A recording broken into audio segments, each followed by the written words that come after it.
Now, the greatest radio shows of all time. Suspense. The Shadow Node. Washington calling David Harding, counter-spy. Classic radio theater. The Great Gildersleeve. Fibber McGee and Molly. Dragnet. Gunsmoke. The Lone Ranger. Now, step back into a time machine with your host, Wyatt Cox. Good evening, friends of the Inner Sanctum. A funny Wednesday with episodes of the Jack Benny Show, the Phil Harris-Alice Faye Show, both from Sunday, May 28, 1950. Fibber McGee and Molly from 1946. The Adventures of Archie Andrews, and Lum and Abner. And that's all coming up here on this Wednesday. This is the 28th day of May, 148th day of the year, 217 days left till we get to 2026. The First Continental Congress convened on this date in 1774. President Andrew Jackson signed the Indian Removal Act on this date in 1830, which relocated the Indians elsewhere. In 1863, the 54th Massachusetts Volunteer Infantry, the 1st African American Regiment, left Boston to fight for the Union. In 1863. In 1930, the Chrysler Building in New York City officially opened, the tallest building in the world at the time. Near Callender, Ohio, the Dion quintuplets, born to Olivia and Eliza Dion, later becoming the first quintuplets to survive infancy. They were born on this date in 1934. In 1937, Neville Chamberlain became British Prime Minister, and in 1964, the Palestinian Liberation Organization was formed. A fire raced through the Beverly Hills Supper Club in Southgate, Kentucky on this date in 1977. Southgate, a Cincinnati, Ohio suburb. Singer John Davidson preparing to go on stage when the fire broke out. My drummer came and got me and said the building is on fire and that we should leave. And just seconds after we got through the door, the flames came through that door and stopped people from coming out that door. 165 people died, some when exit doors wouldn't open. In 1984, President Reagan led a state funeral at Arlington National Cemetery for an unidentified American soldier killed in the Vietnam War. We present to you our nation's highest award, the Congressional Medal of Honor, for service above and beyond the call of duty in action with the enemy during the Vietnam era. The remains later identified as those of Air Force First Lieutenant Michael J. Blassie and were sent to St. Louis for hometown burial. 19-year-old West German pilot Matthias Rust evaded Soviet Union air defenses on this date in 1987 and landed a private plane in Red Square in Moscow. They asked me where I'd come from. I said, from Germany. They thought I meant the East. When I said West Germany, they were surprised. I said I'd done it for peace. Rust immediately detained and wouldn't be released until August of 1988. A robot probe found the wreckage of the USS Monitor on this date in 1987 near Cape Hatteras, North Carolina. In Milan, Italy on this date in 1999, after 22 years of restoration work, Leonardo da Vinci's newly restored masterpiece, The Last Supper, put back on display. 2006, German-born Pope Benedict XVI visited Auschwitz to conclude his pilgrimage to Poland. In 2006, Barry Bonds hit his 715th homer. It surpassed Babe Ruth's record for second place on the all-time list. And a 3-year-old boy fell into a gorilla enclosure at the Cincinnati Zoo on this date in 2016. There's a baby in the zoo that fell in the gorilla moat. Hurry! The gorillas are out! A 911 call of the event concluding the boy's life was in danger. Rescuers shot and killed a 400-pound gorilla named Harambe, a decision which led to worldwide criticism. Passing away on this date in history, the man who wrote the dictionary, Noah Webster, at least the most famous one. Actor and war hero Audie Murphy, comedian Phil Hartman, actress Martha Scott, pro wrestler the Greek god John Tolos, also from Different Strokes, Gary Coleman, and poet, memoirist Maya Angelou. Birthdays on this date include athlete Jim Thorpe, author Ian Fleming, of course he wrote all of those James Bond books, singer T-Bone Walker, musician Papa John Creech, boxing trainer Lou Duva, Gary Stewart, Wendy O. Wilson of the Plasmatics, and pro wrestler Jim Harris. better known as Kamala, the Ugandan warrior.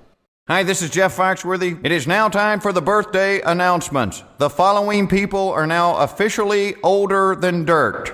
Gladys Knight of Gladys Knight and the Pips fame, 81 years old today. The former mayor of New York City, Rudy Giuliani, 81. Also, singer Billy Vera and the Beaters, at this moment, his big hit.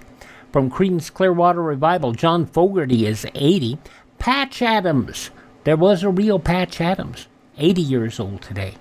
From the courtship of Eddie's father and one of the biggest proponents of letting people and making sure people remember what a wonderful actor Bill Bixby was, Brandon Cruz, 63 years old today. Australian actress, singer Kylie Minogue, probably her biggest hit was her 1987 cover of Locomotion. Kylie Minogue, 57 today. Politician Marco Rubio is 54. Pro wrestling announcer and booker Jeremy Borash is 51. He, I think right now, the WWE assigned him to be a part of the AAA Mexican promotion that they purchased. Also, singer-songwriter Kobe Kayat is 40, and WWE's Seth Rollins is 39. And those some of the people who are born on this date, the 28th day of March in history. This is your birthday. We baked you a birthday cake. If you get a tummy ache and you moan and groan and woe, Don't forget we told you so. Happy birthday! Happy birthday! Make a wish, dear, and blow out the candles. Here they go.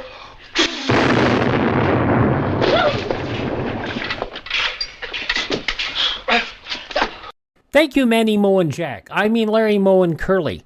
We're going to go back 75 years to Sunday, May 28th, 1950, for the last show of the 1949-50 season of the Jack Benny program.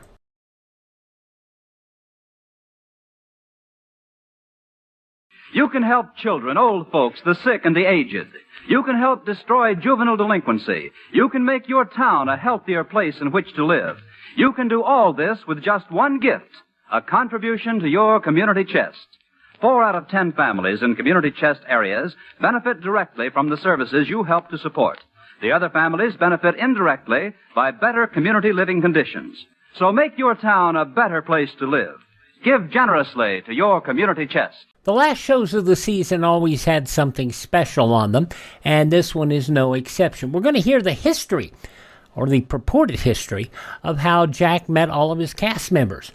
This goes back to Sunday, May 28th, 1950, 7 p.m. Eastern Time, 4 o'clock Pacific Time, as we hear the Lucky Strike program. The Jack Benny program, transcribed, presented by Lucky Strike.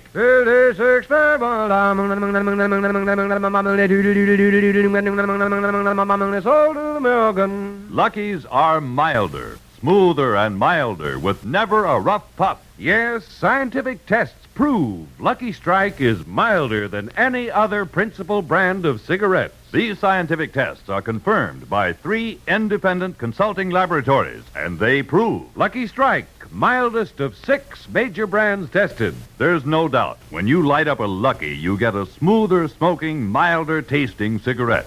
And you enjoy the rich taste of fine tobacco because LSMFT.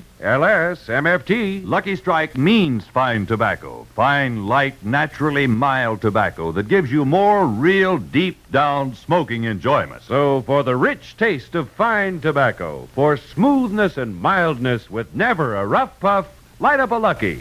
Yes, prove to yourself what scientific tests prove.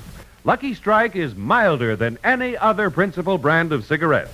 Make your next carton Lucky Strike. The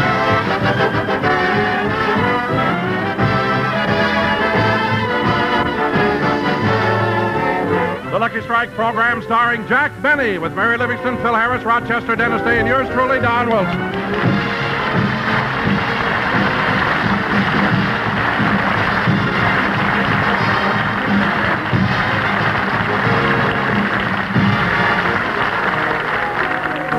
Ladies and gentlemen, right now, our little star is traveling throughout the country on a personal appearance tour.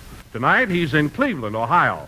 So let us take you to the Civic Auditorium to Jack's dressing room. Rochester. Rochester. Just a minute, boss. I'm putting a star on your dressing room door. Oh, good, good. Yes, sir. When people look at this door, they'll not only know that you're the star of this show, but that you also come from California. They will? Yeah, I made the star out of an orange field.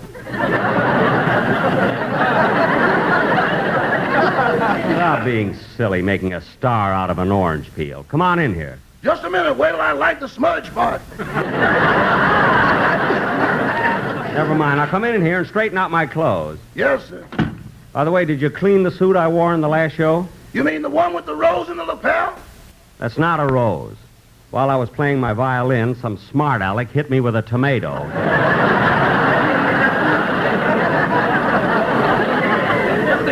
You know, Rochester, talking about tomatoes and oranges has made me hungry for some fruit. Well, let's wait and see what the next show brings.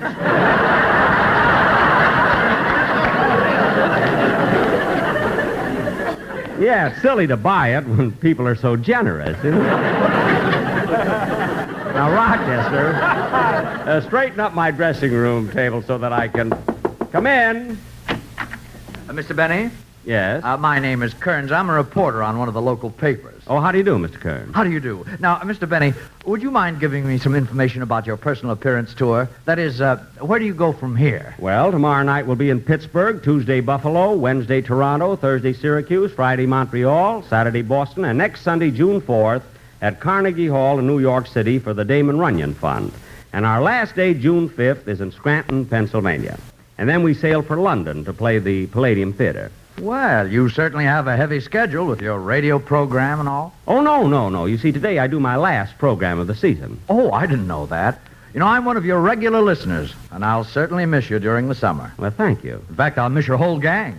Well, they'll be very happy to hear that. Say, Mr. Benny, I just got an idea that would make a very interesting story for my paper. Your cast has been with you for such a long time. I'm sure my readers would like to know how you first met each one of them. Well, let's start with Mary. She joined me on the radio about 3 months after I got started. I was in Los Angeles at the time, almost 18 years ago. I happened to step into the May Company. As a matter of fact, I bought this shirt I'm wearing.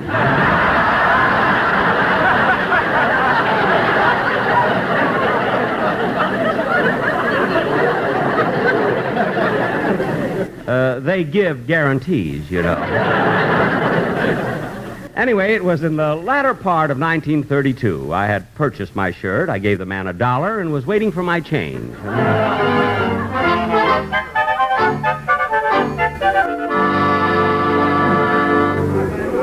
don't know why they always have to go upstairs to get the change. Oh, well. Just a gigolo everywhere I go. People know the part I'm playing. Gee, that's a catchy new tune. Dum-da-da-da-dum-dum. Hey, look at that beautiful girl behind the hosiery counter. What a chicken. I think she's looking at me, too. After I get my change, I'll go over and try to date her up. Say, Mary. Mary. What is it, Tallulah? Look at that guy over there. He's staring at you. Where? Right over there at the shirt counter. Say, he looks kind of prosperous, don't he? How can you tell? With those bell-bottom pants, he might be barefoot.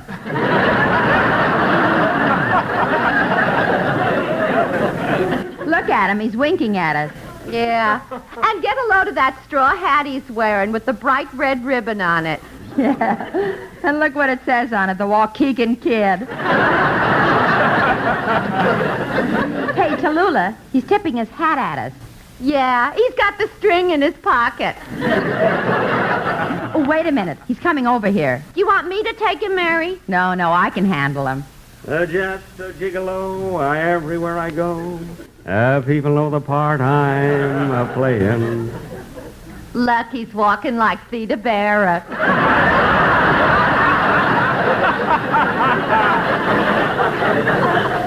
Yeah. Just a gigolo every... Hello, kiddo. Where have you been all my life? Avoiding it. Hey, you're sharp. I like tomatoes with a little spice. Say, baby, what's your name? Mary. Mary what? Quite contrary? Oh, brother, is this guy corny? What was that? Look, my name is Mary Livingston. I was born in Plainfield, New Jersey. I know I should be in pictures, but I'm happy here at the May Company. And they think I'm a very good salesgirl. Now, what do you want? Wait a minute. Take it easy. You got me wrong, baby. Don't you know who I am? No, thrill me.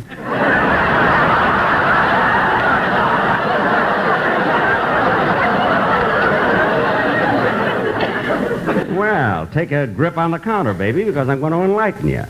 I happen to be Jack Benny. Well, what do you know? Hey, Tallulah, he's Jack Benny. Who's Jack Benny? I don't know. Ask him. Oh, you're kidding. You know who I am. You ought to go out with me. I've been on the radio 3 months. So what? My lamp's been on the radio 3 years, and I won't go out with that either. Your lamp? Say, you're pretty fast on the trigger. What are you doing working here in a department store? You know, you should be on the radio.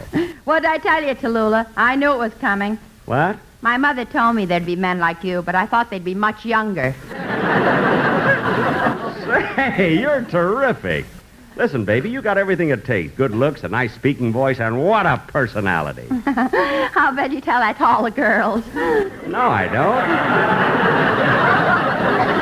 Now, listen, Mary, you ought to be on the radio with me. I'll get you places. You'll be a big star. Say, you're not kidding, are you? Of course not. Look, why don't you meet me tonight for dinner, and we'll talk things over.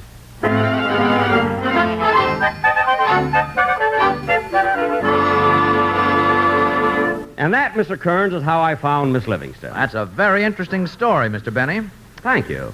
Don Wilson's been with you for a long time, too, hasn't he? Yes. I don't know what I'd do without Donzie. But, you know, there was 1 year when I really got mad at him.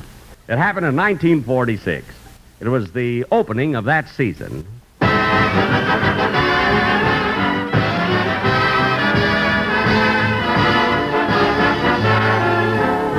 Well, Don, here we are at the start of another season. That's right, Jack. How does it feel to get back in the groove? Well, to tell you the truth, I'm a little excited. I've got a nervous stomach. I know just how you feel, Jack. I've got a nervous stomach, too. Well, you're just about 30 inches more nervous than I am. But you'll be all right. Say, Don, have you got everything all set for your part of the program? You know, just the way you want it? I sure have, Jack. I took the liberty of hiring a quartet to work with me during the commercial. A quartet? Well, that sounds novel. Jack, I thought it was so novel that I put them on a contract for 8 weeks. And it'll only cost you $500 a week. That isn't too much, is it? Why, no.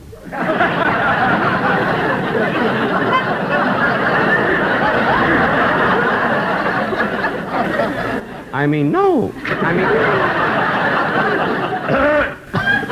Don, that quartet must be sensational for that kind of money. Oh, they are, Jack. Now, this will start a new style in radio. Talking commercials with a big vocal background. You'll be crazy about it. I know, but $500. Well, if it's as good as you say, it might be worth it. Can I hear him now? Why, certainly, Jack. Say, fellas, come on up to the microphone.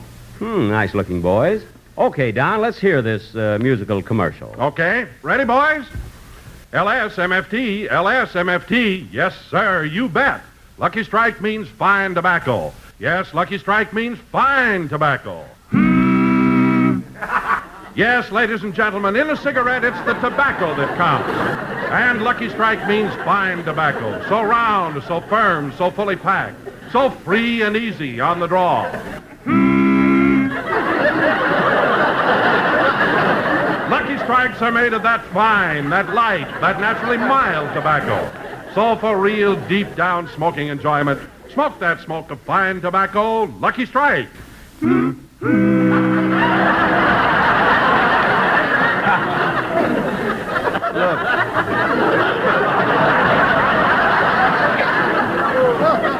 Look, for this, I'm paying $500? Yes. Don, Moby Dick. Get them out of here. Oh, now don't get excited, Jack. They can really sing. Now give them another chance. Well, okay, but they better sing good. Oh, they will, Jack. All right, fellas, take it. LSMFT, pop, pop, pop, pop. LSMFT, pop, pop, pop, pop. LMNOP, pop, pop, pop, pop. Oh, Robert E. Lee. Pop, pop, pop, pop. Robert E. Lee. FPLSN, me. Oh, cherchez la femme. What's that? Oui. LSMFT, la la la la la. MFT, la la la la la. That's the smoke of smokes for me, la la la. Stop waltzing! Stop waltzing! Boy, stop dancing! Wait a minute! Wait a minute! Wait a minute! Wait a minute!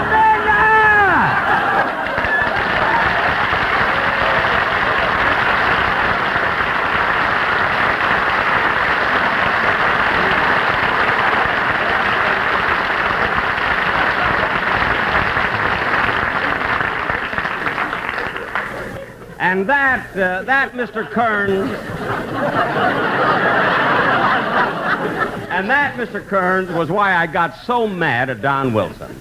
But I really shouldn't have, because today the Sportsman Quartet is really quite successful. As a matter of fact, right now, they're appearing at the Fairmont Hotel in San Francisco. Oh, then you like the quartet now? Yes. You see, when they sing, it's so soothing because it drowns out Phil Harris's orchestra. I know what you mean. And now that you mention Phil, Mr. Benny, how did you ever find him, anyway? Phil Harris? Well, it was about 14 years ago. One evening, Mary and I were taking a walk down Figueroa Street.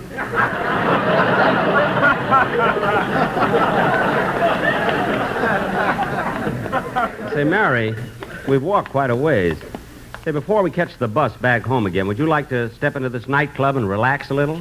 What nightclub? This place right here. They got a band and everything. And look at that poster on the wall. Phil Harris and the sweetest music this side of the Hyperion Outfall.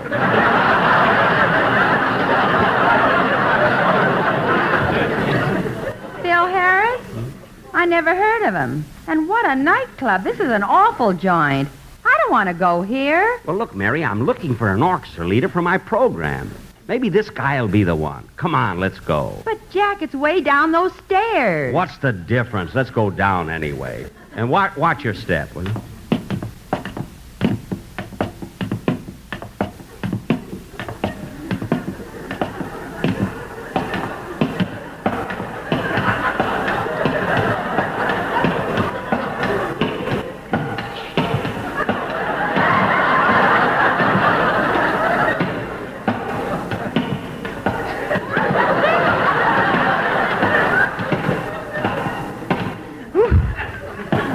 Let's rest. If I go down any farther, I'll get the bends.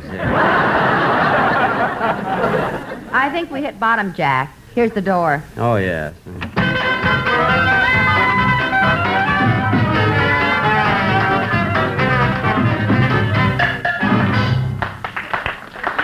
Well, that guy Harris, hey, he knows all the new tunes. Yeah, but how can people dance on that bare ground?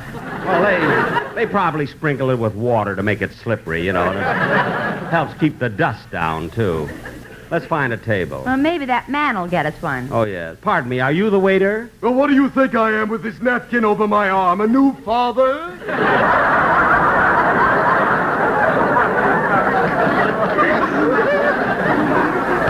Oh, I'm sorry, but you're dressed too nice to be working in a joint like this. Oh, you mean these striped pants and this Prince Albert coat? Yeah. Well, you see, I wear these clothes on my other job. Other job? Yes, I'm an undertaker's assistant. Oh. It was my idea to put the candles on the table. Now, would you like to have me find a table and lay you out? I mean, seat you? Yes, please. Come on, Mary. Here you are. Now, what would you like to eat? Nothing, thank you. We just came in to hear the band. Well, you might as well order something. There's a 35-cent minimum. 35 cents? Well, I'll have a chicken sandwich and a combination salad. And I'll have a steak sandwich and French fried potatoes. Anything to drink? No. You might as well. You've got 15 cents to go.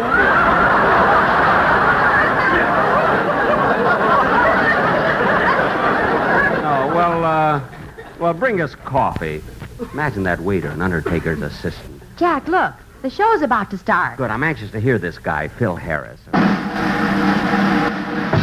Hiya, folks, and welcome to our little club. This is your orchestra leader and master of ceremonies, the one and only Phil Harris. Are you glad to see me? Well, we've got a nice crowd here tonight.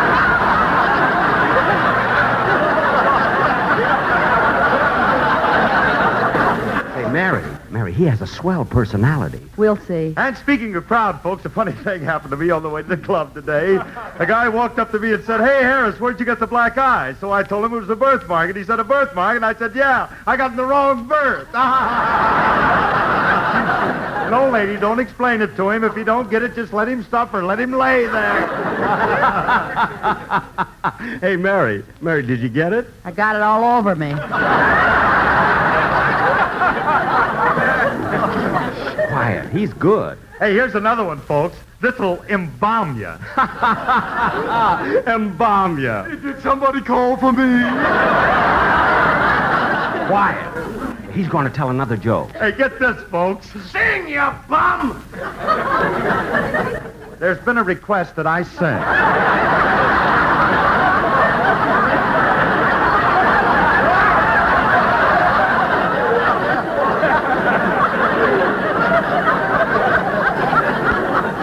So now I'm going to do a little number that I wrote myself.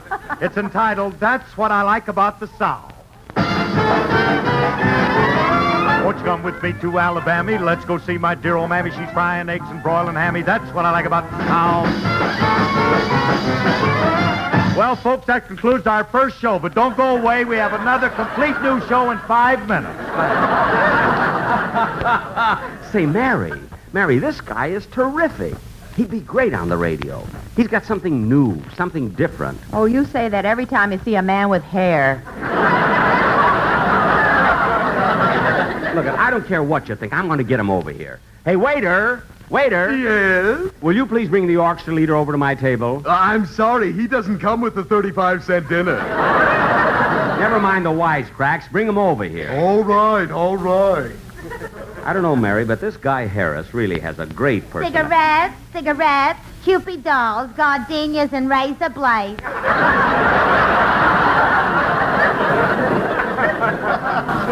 Imagine razor blades. Oh, miss, give me a package of cigarettes, please. Yes, sir, what kind? Lucky Strikes. Jack, do you smoke Lucky Strikes? Certainly, Mary. They're wonderful. And who can tell? I may be working for them someday.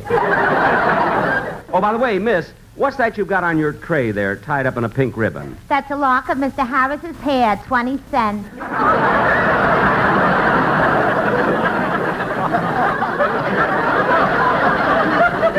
Oh, well, I don't want it. You better take it. This is the last one left, and we don't shear him again till the 1st of the month.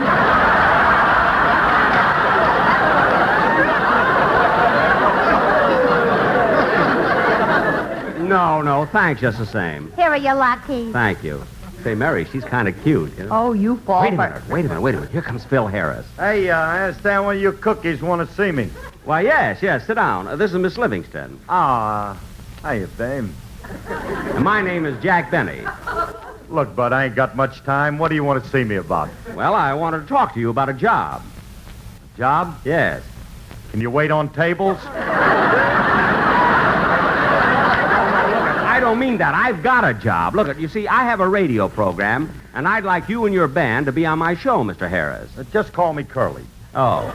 Till the 1st of the month. Oh, yes, your cigarette girl told me, yes. Now, Mr. Harris, radio is a different type of work. You read music, of course. Huh? I mean, music, notes, arrangements. What's that on your music racks? Termites. The joint's lousy with them.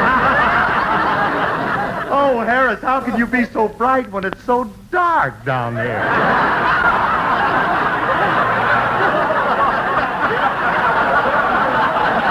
See, Mary, this guy's got a terrific sense of humor. He'd probably be able to write my jokes for me. I'll settle if he could just write.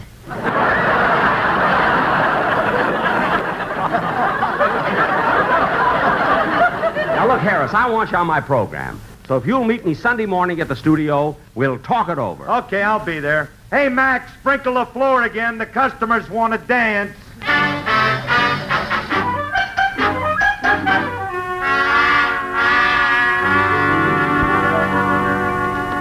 And that, Mr. Kearns, is how I met Phil Harris. Well, that's quite a story.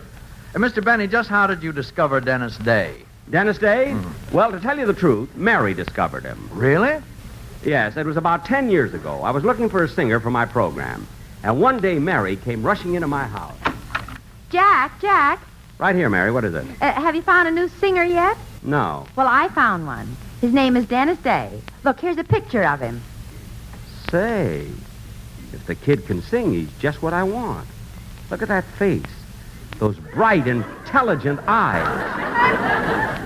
I knew you'd like it. So I called his house and told him to come right over so you could meet him. Well, Mary, when he gets here, let me do all of... Ooh, maybe that's him now. I'll answer the door.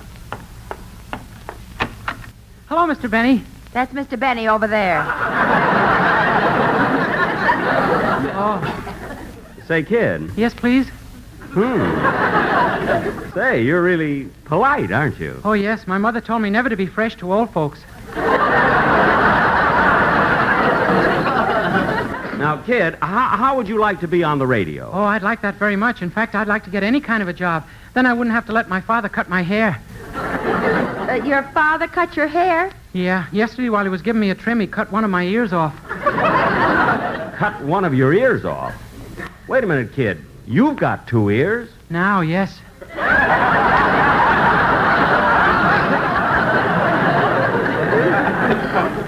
Look, Mary, I don't... He'll never Jack, do. He'll Jack, never listen. do this, fella. Jack. He won't be good, I'm telling you. He'll never... I won't be able to stand him, I know. Jack, you can just use him to sing. He doesn't have to say anything. I guess so. Well, kid, how would you like to work on my program? Well, I'll have to ask my mother first. Your mother? She's right outside. I'll go call her. Oh, Mother! Mother! Don't mind her greasy overalls. She just came from work. Oh. Mother, this is Mr. Benny. How do you do? How do you do? Now, Mrs. Day... she had to put her pipe wrench on my piano. What are you mumbling about? Mrs. Day, I'd like to have your son on my radio program. Oh, Mr. Benny, you don't know what this means to us. Just a few minutes ago, my son was nothing, and now he's the star of your show. Star? He'll have lines to read, songs to sing. He'll have his own dressing room, and he'll be treated with the utmost respect. Yeah, utmost. Now, look, Mrs. Day, I want your boy to be on my program, but I just want him to sing a song. Are you trying to hold him down? My boy has talent. He'll sing 2 songs... Mrs. Day, put down that wrench. Not on the piano. Don't shout at me. Nobody shout. And you've got a lot of nerve invading the privacy of a man's house. After all, this is a private home. What's private about it? You've got a lemonade stand on the lawn, a jukebox in the living room, a payphone in the hall, and a row of Bendix washing machines on the back porch.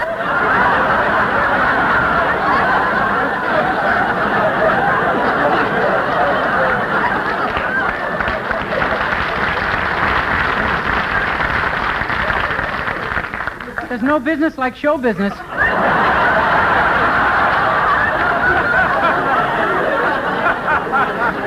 Now, look, Mrs. Day, if you want your boy to be on my program, just be at my lawyer's office tomorrow morning. Gee, he's suing us already. I'm not suing you. And go. Gee, I'm afraid, Mary, really. That was quite a story, Mr. Benny. And I understand that through the years, Dennis has learned to love you like a father. Yes, but his mother still hates me. By the way, Mr. Benny, while you're off the air for the summer, who's going to replace you? Oh, I'm glad you asked me that. We have a wonderful show for the summer. Now, my time every Sunday will be filled by Guy Lombardo and his orchestra. And it's really a very, very fine show. Oh, yes, yeah, he's great. Hey, boss, you'll be on in a few minutes. Oh, thanks, Rochester. Well, I got to be running along now, Mr. Kearns. Goodbye. Bye, Mr. Benny. Say, Rochester, you've been with Mr. Benny for a long time, haven't you? Oh, yes, about 12 years. 12 years. Say, that is a long time. Yes, sir. Well, Rochester, I suppose your salary's increased considerably since you first started. Well, Mr. Benny gave me raises for the first 4 years, and then it suddenly stopped. Why? What happened? He adopted me.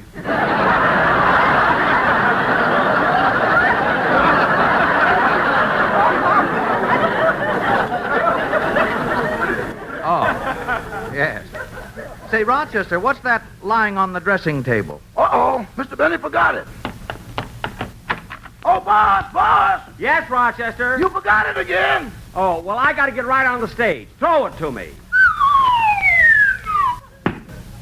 Well, what do you know? He caught it right on his head. See you later, Mr. Kern. Goodbye, Rochester.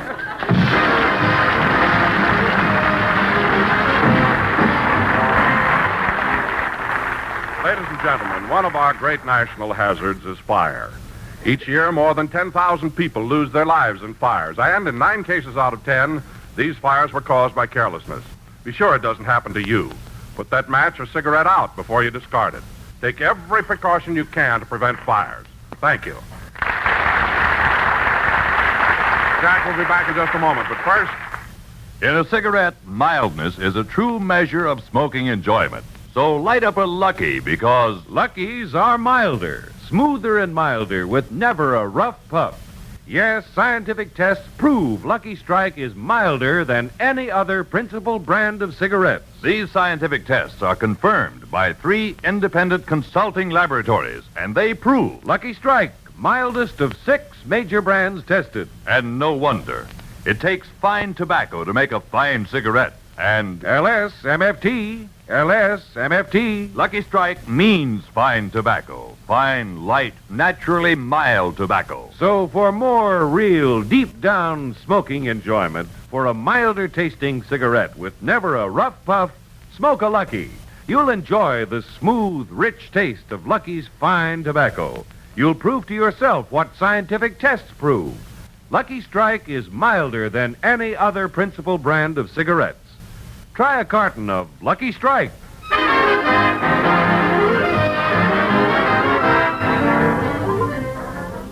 Well, folks, this closes another season. But we'll be with you again on Sunday, September 10th. In the meantime, be sure to listen to Guy Lombardo and his orchestra. I want to thank everybody connected with my show and all you listeners for making this past season so pleasant. Good night, everybody.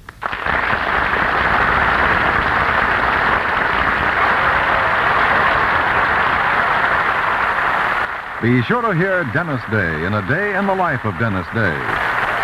Listen next week at the same time for Guy Lombardo and his orchestra over most of these same stations. The Jack Benny program came to you transcribed. This is CBS, the Columbia Broadcasting System.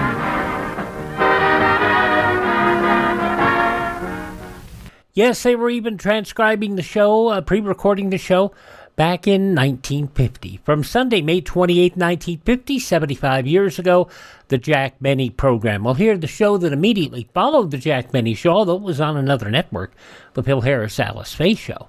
And that will be up in a few minutes. But first, we're going to take it to the news stories of this date back 75 years ago.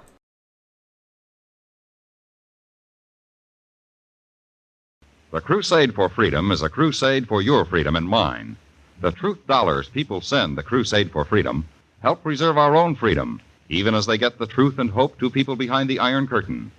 Truth dollars help finance Radio Free Europe and Radio Free Asia, the most effective weapons Western democracy has for countering lies and distortion. Send your contribution to the Crusade for Freedom, care of your local postmaster. That's Crusade for Freedom, care of your local postmaster. Thanks for joining us on this Wednesday Classic Radio Theater with Wyatt Cox. So let's take a look at some of the headlines from this date 75 years ago, May 28, 1950, a Sunday, 75 years ago today. In some of the headlines, the 2 Commerce Department officials whose loyalty had been questioned in Congress must quit or face ouster action. That, according to Secretary of Commerce Sawyer. He quickly added the action is no reflection on their loyalty, noting their cases are pending before the Department Loyalty Board. His announced reason is it's in the interest of good administration. The two men are $10,000 a year men in the Office of International Trade. Senate Commerce Committee is reported to have put pressure on Sawyer to fire the men. Some senators have said the committee would launch an investigation into the department if Sawyer didn't act.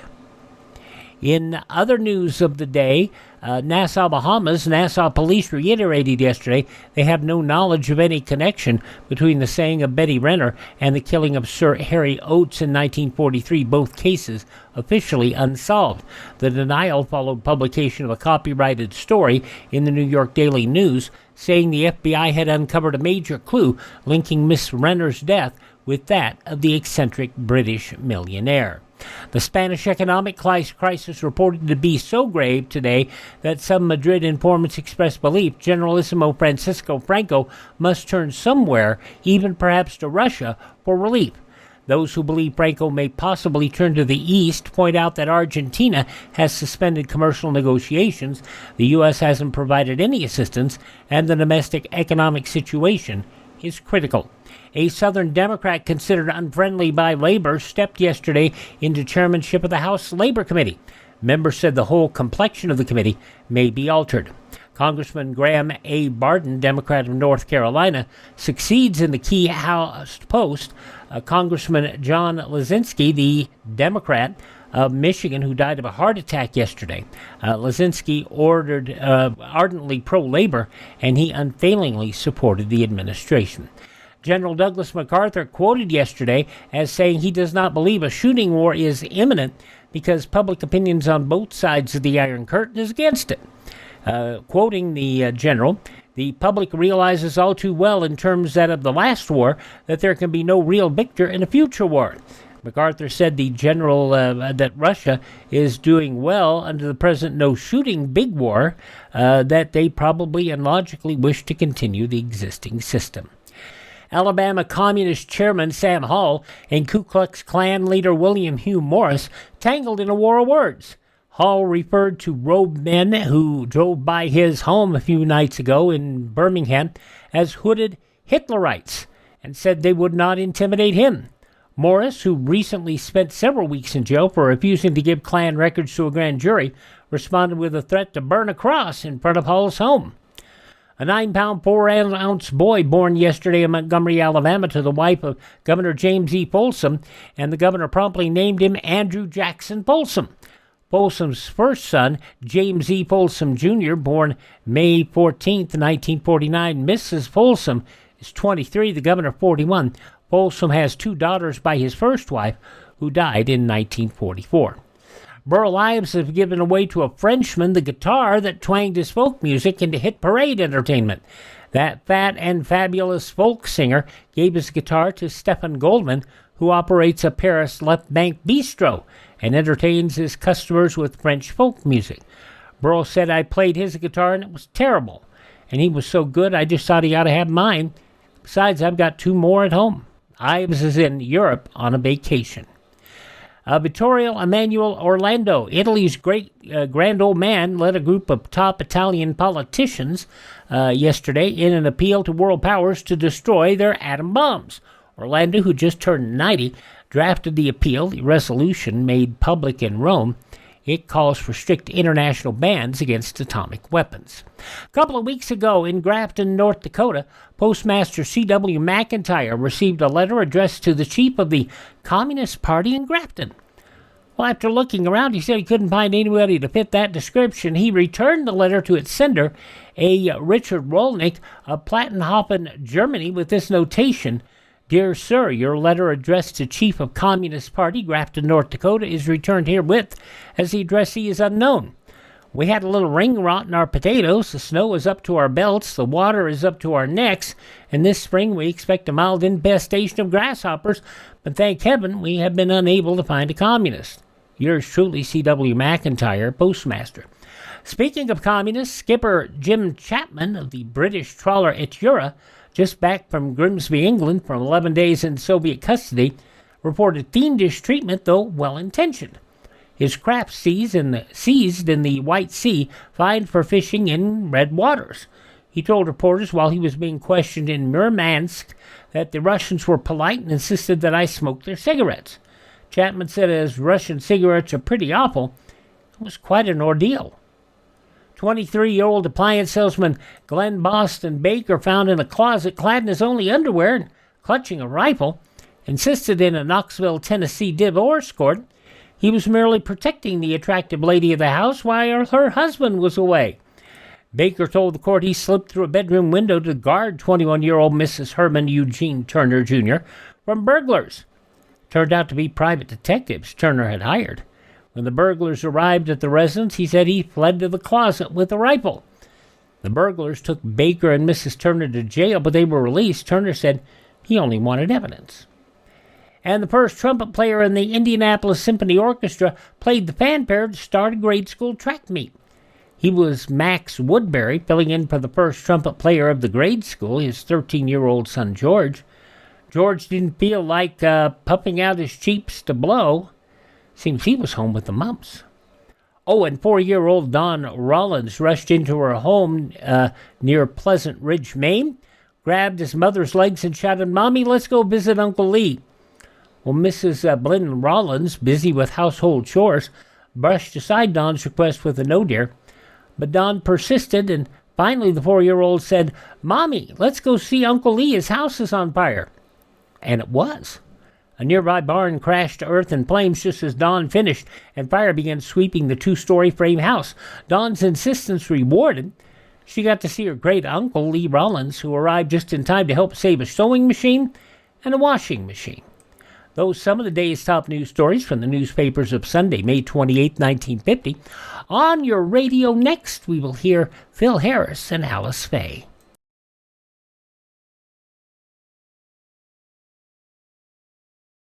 Let's look ahead to 1966, and there you are in your beautiful new home. You've got automatic gadgets everywhere. There's a sparkling new dream car in your garage. The youngsters are in a fine college. All's right with the world. Is this just an idle dream? No, this is a real future that you can start building right now. A secure, carefree, prosperous future built with United States savings bonds. In 10 years, you will get back $4 for every $3 you've invested. Join the payroll savings plan where you work, or buy bonds where you bank. Start in 1956 to make 1966 the beginning of the golden years. When Jack Benny moved to CBS, it caused Phil Harris quite a bit of distress, because Harris's show with his wife immediately followed the Jack Benny Show.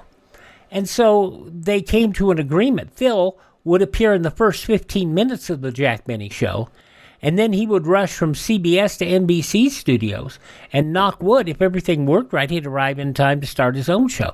Never any real problems. There were some close calls, but he always made it. On weeks like this, when the show was transcribed, it was a whole lot less of a problem, because, they were done at different times. Now we go back to 7:30 Eastern Time, May 28, 1950. Phil Harris-Alice Faye. Good health to all from Rexall. It's the Phil Harris-Alice Faye Show, presented transcribed by the makers of Rexall drug products and 10,000 independent Rexall family druggists. Good evening. This is your Rexall family druggist with a welcome from the 10,000 independent druggists who have made the word Rexall part of our own store names. You know us by the orange and blue Rexall sign on our windows. But another and better identification is that we recommend and sell the 2,000 or more drug products made by the Rexall Drug Company.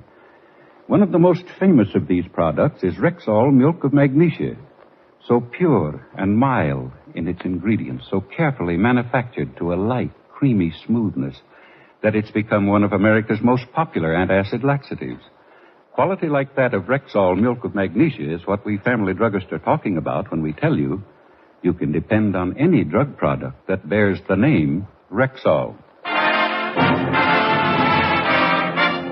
Good health to all from Rexall. And now your Rexall family druggist brings you the Phil Harris-Alice Faye Show. Written by Ray Singer and Dick Chevrolet, with Elliot Lewis, Walter Tetley, Robert North, Janine Roos, Ann Whitfield, Walter Sharp in his music, yours truly, Bill Foreman, and starring Alice Faye and Phil Harris.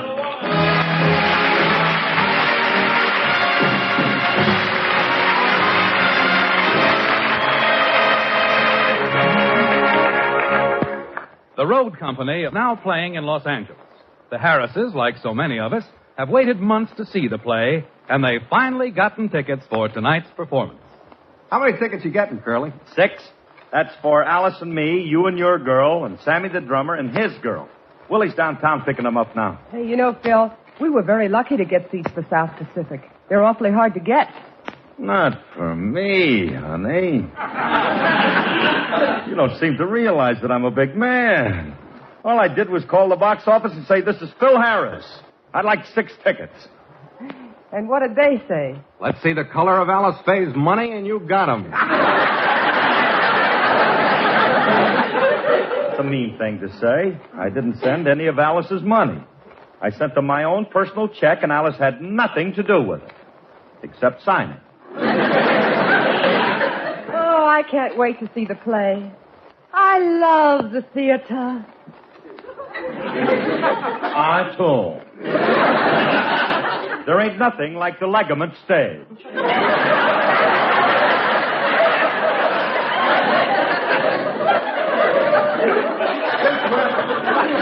Since when do you like the stage so much? Well, I've been in it all my life. My mother and father were vaudevillians. I was born in a suitcase. A suitcase?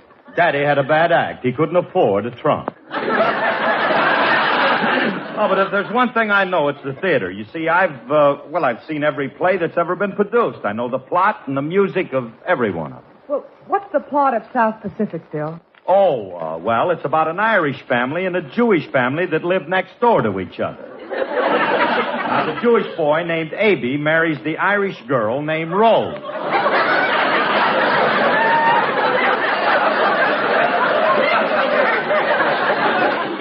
And in a year or two, they have a streetcar named Desire.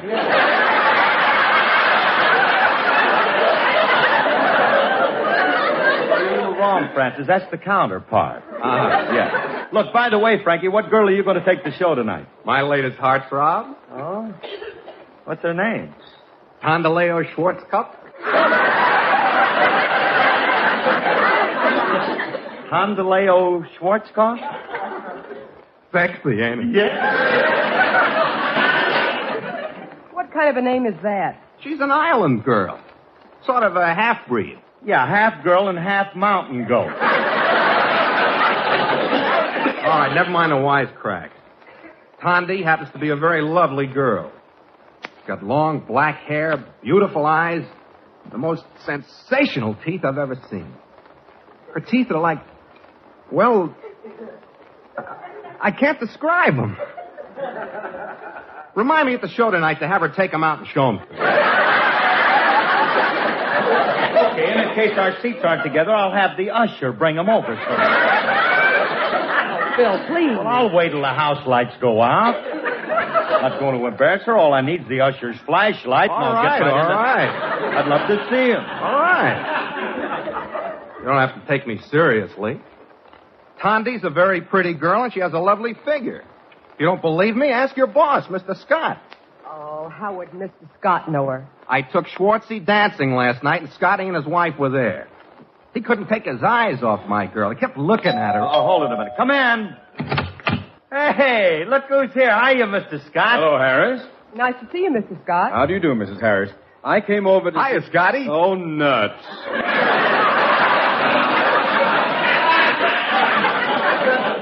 Hello, Remley. Say, Scotty, did you see me dancing last night? Yes. Tell me, Remley, do you always dance with your guitar case? That was my girl. Guitar case, indeed. Makes fun of her just because she happens to have a long neck.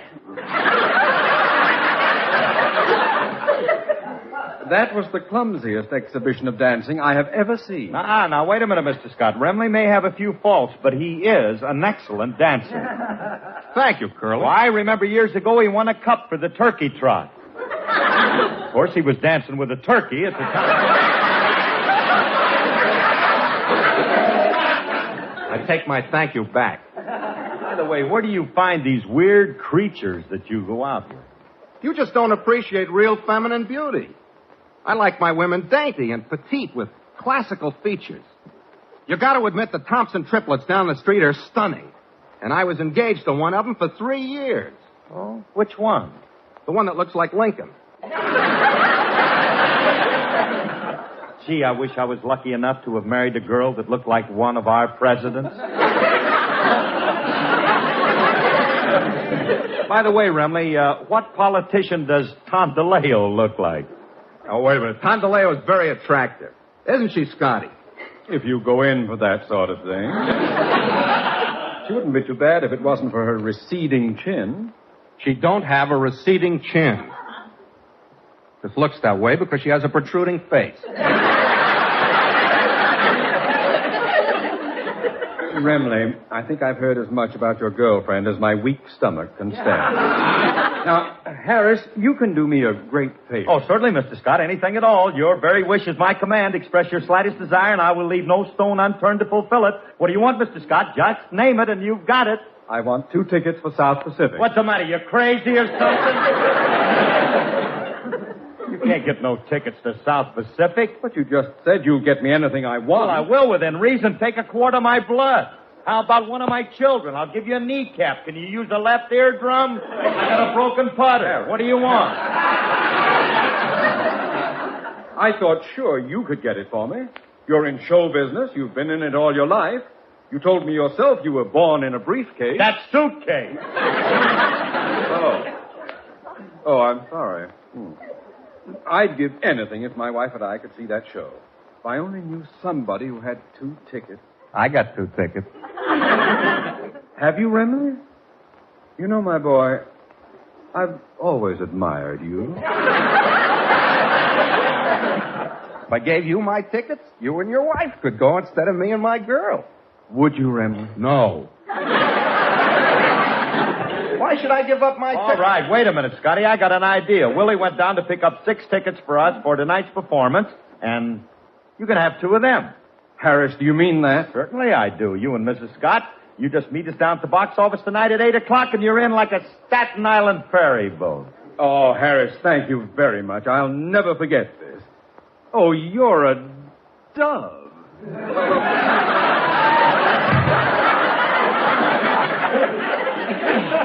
You shouldn't have done that. Whose tickets are you going to give him? Sammy's the drummer. What's the difference? It's more important that I take my boss and his wife. Besides, Sammy won't appreciate the music in South Pacific anyway. He don't like nothing that don't sound like rag mop. Oh, they do have beautiful music in South Pacific. Songs like Some Enchanted Evening, Bali High, and this one is my favorite. Step over here. I'm as corny as Kansas in August. I'm as normal as blueberry pie. No more a smart little girl with no heart. I have found me a wonderful guy. I am in a conventional dither with a conventional star in my eye.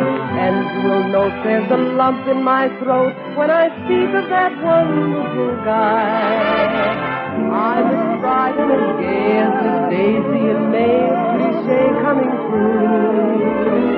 I'm bromidic and bright as the moon, happy night pouring light on the dew.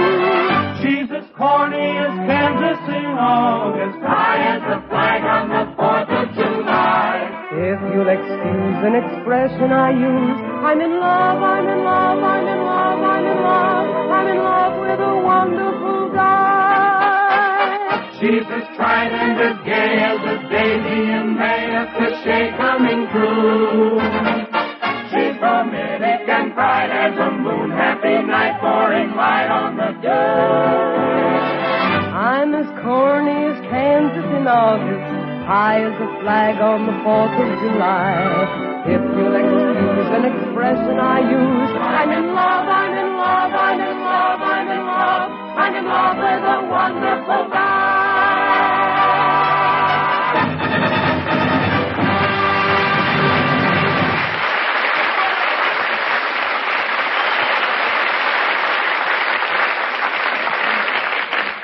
Oh, Phil. Yeah, honey. Phil, I have bad news. Willie just dropped the tickets off, and all he could get was 4. That's all they had left. Oh, no. Now, what am I going to tell Scotty? I promised him Sammy's tickets, but all I got now is tickets for you and me and Frankie and his... Frankie. Frankie. Yeah? I want to talk to you, Francis. Drop dead, Wonga. Frankie, you have to help us out. Here's our problem. We have 4 tickets, and 6 people want to go. Now, if 2 don't go, our problem is solved. Yeah, I figured. I got the solution, Alice. Why don't you and Mrs. Scott go to the YW for a swim? Now, that way Curly, Scott, me, and Condaleo can go. Yeah, we'll make it a stag party. Never mind, I'm going. Phil, why don't you try a ticket speculator for the 2 extra seats? Hey, that's my little woman that suggested that. Our oldest girl looks like her. Oh, you're wonderful, honey. I happen to know a ticket speculator, too. Come on, Remley. Let's try it. Let's go get those tickets. Yeah.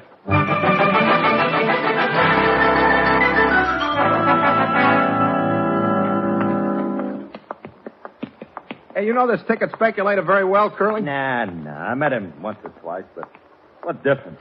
If I turn on that Harris personality, I'll wheedle a couple of tickets out of him. I know how to handle men. Watch this. Wait a minute. There isn't a man behind that ticket window. It's a dame. A dame?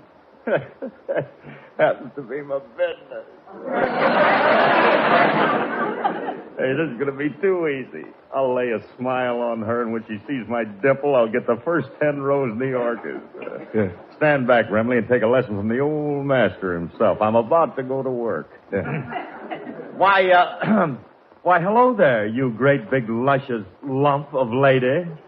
You're just my type. Beautiful. You got indigestion, maybe?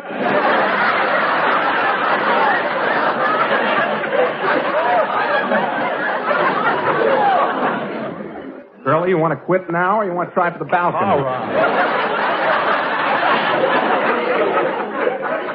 The girl didn't happen to be looking. I'll get her this time. Say, babyface. What do you want already? Well, gee, I've forgotten. Just seeing you sitting there behind that window, you look like a picture in its frame. You remind me of the Mona Lizard. And darling, when you look at me, it's hard for me to collect my thoughts. And well, it's so out of place seeing a girl like you behind a ticket counter. You should be a model. A model, he says. Everybody tells me I got a shape like a wet towel, and he wants me to be a model. I'm busy. What do you want? Honey, I want 2 tickets for South Pacific. I don't blame you. It's a great show, and you shouldn't miss it. But you're gonna. I ain't got tickets for South Pacific, but I got some for a better show than that. Oh, what show? The La Brea Tar Pit Follies of 1950. The La Brea Tar Pit Follies. Who's starring in that? Tondaleo Schwarzkopf. Frankie, your girl works in the tar pits. No wonder her kisses are so sticky. Hey, look, miss.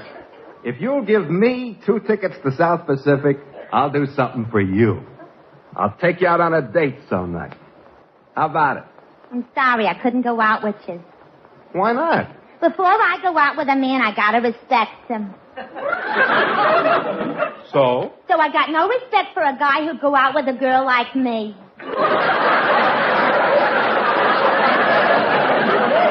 Family, we ain't getting no place here. Let's get out of here. So long, Liz. Thank you.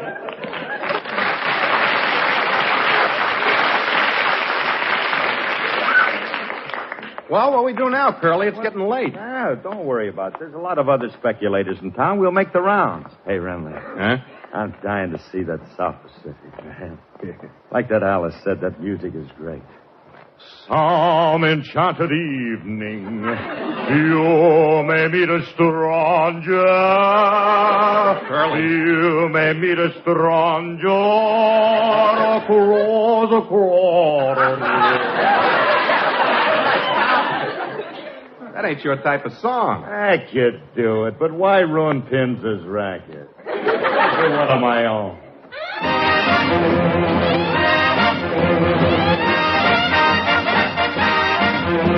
Let's choo-choo-choo-choo-choo-choo-choo to Idaho. Come on, let's go. Let's choo-choo-choo to Idaho. So, Mr. Engineer, let's hear that whistle blow to let 'em know we're on our way to Idaho. Hey there, fella, soon we'll be in Pocatello and then Sun Valley. According to my Rand McNally, tell the folks back home in Chi, tell them toodaloo goodbye. Let's choo-choo-choo-choo-choo-choo to Idaho. What a trip, it's terrific on that Union Pacific. What a change from that covered wagon day. If those old 49ers had these up-to-date streamliners, they'd commute clear from Butte to Iowa. So hey there, fella, here we go to Pocatello and there's Sun Valley. According to my Rand McNally, tell the folks back home in Chi, tell them toodaloo goodbye. Let's choo-choo-choo-choo-choo-choo to Idaho. Pardon me, folks, but if you ain't observed, I'd like to announce that our dinner's served. And glancing at the menu, I'm proud to say the chef is really cooking up a mess today. The four-course dinner is a work of art, and I most highly recommend our a la carte. The dining car is open and it's straight ahead. The first one there is the first one fed. Now, it's a custom here, though it ain't the rule, that if you bathe, then you wait in the vestibule. And folks on the count of we aims to please, we the latest and the greatest in facilities. I just got word from the engineer. The green light is shining and the track is clear. We breaking every record and I ain't surprised, 'cause she's a mighty locomotive and she's dieselized from east to west, from coast to coast. The Union Pacific is a foremost. So hey there, porter, when we pass Nebraska's border, lay my suits out. Get the spurs and western boots out. If I'm going west today, might as well go all the way. Yippee-i-o, let's choo-choo-choo to Idaho. Come on, let's go. Let's choo-choo-choo to Idaho. Come on, let's go. Let's choo-choo-choo to Idaho.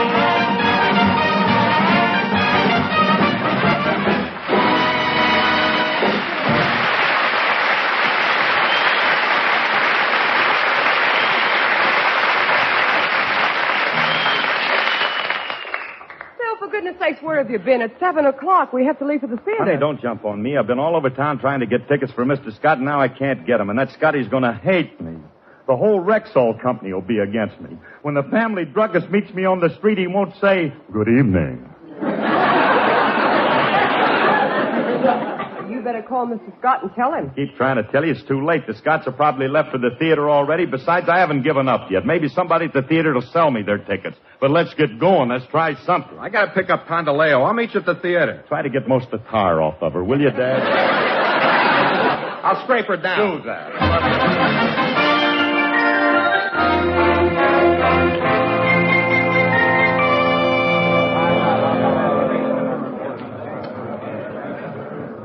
Have you had any luck, Phil? No. Nobody wants to sell tickets to a great show like this. Well, have you tried the box office? Don't be ridiculous. There isn't a chance in the world of them having any tickets. This is going to be so embarrassing when the Scotts show up and we don't Curly, have did you get the tickets for Scotty? No, I didn't. And where have you been? I had to wait for Tondaleo. She had trouble with her pancake makeup. Made the batter a little too thick.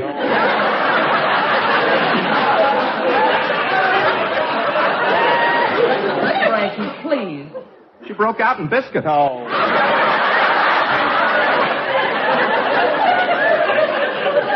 Will you stop, Milton? I'm in enough trouble already.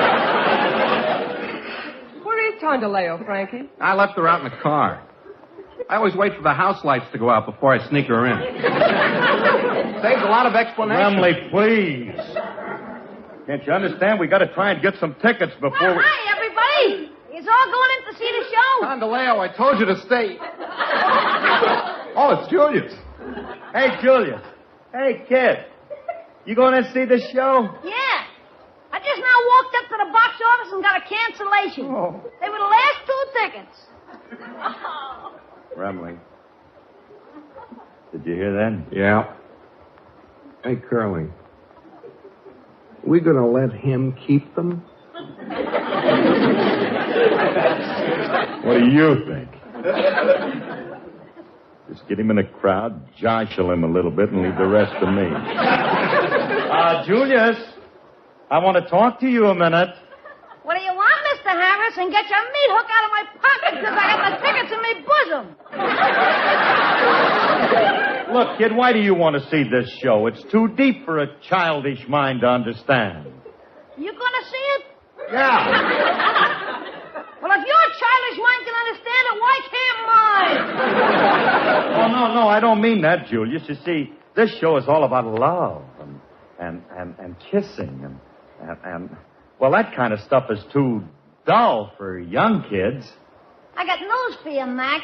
I ain't that young.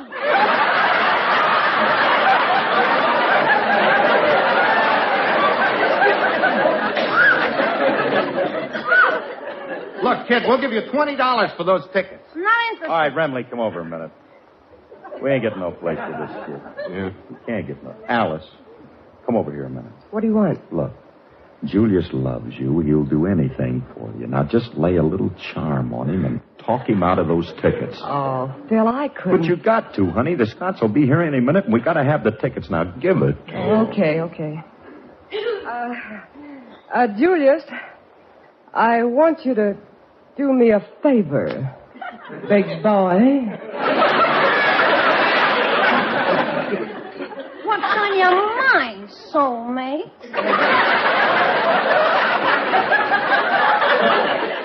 I want your 2 tickets. You ain't gonna get them.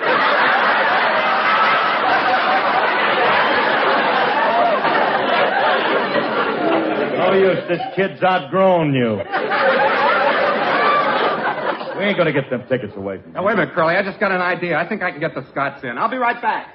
Alice, if this doesn't work, I don't know what. Mrs. Harris? Mr. Harris? Hello, folks. Oh, Mr. and Mrs. Scott, too bad you showed up. I mean, we're so glad you showed up. Oh, Mr. Scott, we have some bad news. We were unable to get tickets for you. You mean we're not going to see the show? But I went out and bought a $150 evening gown. Oh, Mrs. Scott, this is our fault, so we'll make it up to you. We'll give you our tickets. No, that won't be necessary, Alice. I just saw the manager. He's a swell guy, and he's going to let the Scots in. Bless you, Lefty. Well, you better hurry up, Scotty. The manager's waiting at that door to pass you and Mrs. Scott in before they open the doors for the rest of the public. Oh, thank you, Mr. Ramley. Well, we'll see you all during intermission, folks. Yeah. Ah, Remley, you're a baby doll. You know something? Just to show my appreciation, I might let you put strings on your guitar next year. Say, we'd better get in, Phil. Yeah, the overture.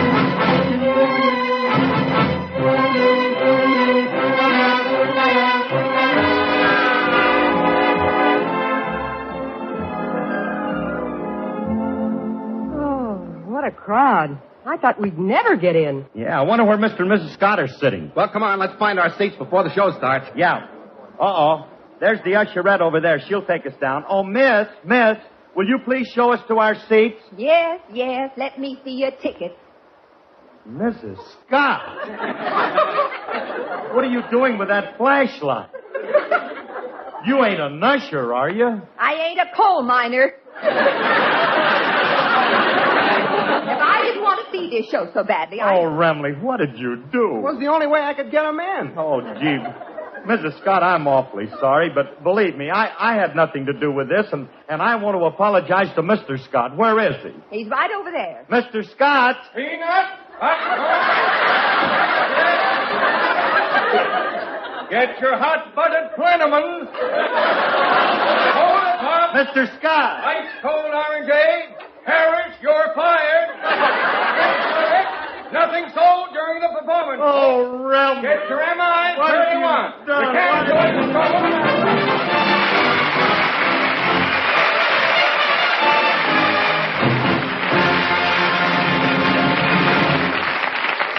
Alice and Phil will be back in just a moment. But first, here's your Rexall family druggist. Quite often, customers ask me why I so heartily recommend Rexall aspirin. And I tell them there are 2 reasons. First, each Rexall aspirin tablet contains 5 full grains of pure aspirin. And second, Rexall aspirin tablets disintegrate so rapidly. You mean they dissolve real fast? No, ma'am. I mean they disintegrate real fast. But what's the difference? A great deal, ma'am. You see, aspirin itself is almost insoluble in water, and it's also too fine to hold together in tablet form. So a way had to be found to bind it with an ingredient that would quickly disintegrate, that is, break up the tablet, so the aspirin itself would immediately be free to do its job. I see. The aspirin can't do any good until it's free from the tablet. Exactly, ma'am. And that's why Rexall scientists developed a binder so low in moisture content that it begins to expand and pull apart the very second it comes in contact with water. That means that when swallowed with water, the aspirin in a Rexall aspirin tablet is ready to go to work for you even before it reaches your stomach. Well, I'd say that's pretty fast. Well, ma'am, 10,000 family druggists think so. And it's one more reason why they tell you you can depend on any drug product that bears the name Rexall. Good health to all from Rexall.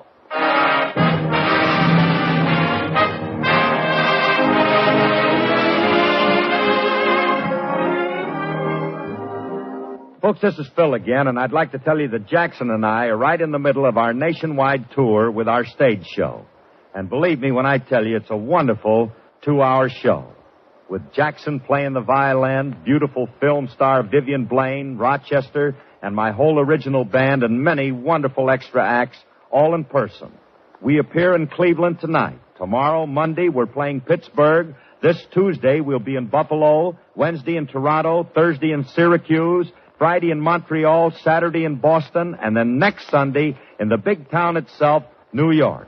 Tickets are on sale now, and we do hope that you'll come to see us. Good night. Good night, everybody. Thank you. This program was produced and transcribed by Paul Phillips. Next time you start to buy vitamins, remember that Plenamins, Rexall's popular multivitamin capsules, are the only multivitamins that give you more than your daily minimum requirement of every vitamin for which such requirements have been established. Plus, valuable liver concentrate and iron, as well as other factors of the B complex. Ask for Plenamins, Plenamins, at Rexall drugstores everywhere. And remember, you can depend on any drug product that bears the name Rexall.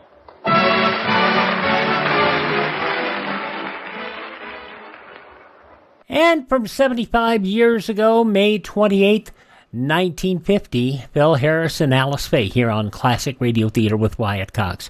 Comedy and Memories on our Thursday program. We'll have an episode of Father Knows Best from 1952, a half hour with Lum and Abner from 1949, Biography and Sound, a full hour reminiscing about Fred Allen from 1956. And you'll hear some of the biggest names in broadcasting. On Friday's show, Don McLaughlin and Mandel Kramer in Counter Spy, This Is Your FBI, also The Green Hornet, and a couple of Memorial Day programs, Anthology and Against the Storm. On Saturday's show, August Heat, starring Ronald Colman, a 1945 episode of Suspense, The Island in the Lake. An episode of Let George Do It starring Bob Bailey from 1943, The Cavalcade of America from 1943, Mr. Lincoln's Wife, and a Dragnet episode from 1951. It's with Jack Webb, of course, and The Big Bindle. On Sunday, another FBI show, The FBI in Peace and War from 1955, Vincent Price in Rave Notice, another episode of Suspense from 1958, The Hall of Fantasy from 1953, The Telltale Heart, and Frontier Gentlemen starring John Daner. And we'll start off the new week with some comedy on Monday and Tuesday. On Monday, My Friend Irma from 1953, Dean Martin and Jerry Lewis also from 1953 with their guest Jeff Chandler, and then Fibber and Molly from 1942, and Groucho Marx and You Bet Your Life. And we'll have comedy Tuesday and Wednesday as well. The Adventures of Archie Andrews, also Jack Benny's 1951 last show of the season, Bob Hope with Humphrey Bogart from 1941, and Harold Lloyd and the Old Gold Comedy Theater having a wonderful crime. On Wednesday, Eve Arden, guest star of the Summer Replacement series, Steve Allen from 1950, My Favorite Husband from 1950, Henry Morgan from 1947, and Mr. Ace and Jane from 1948. That's up on tomorrow's Classic Radio Theater, or the next few days here. Classic Radio Theater with Wyatt Cox. Up next, we head to Wistful Vista and Fibber McGee and Molly.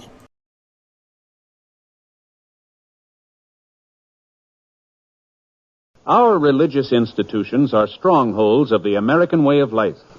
Our country was founded by men who had faith in God and who were willing to endure hardship and sacrifice for the sake of that faith.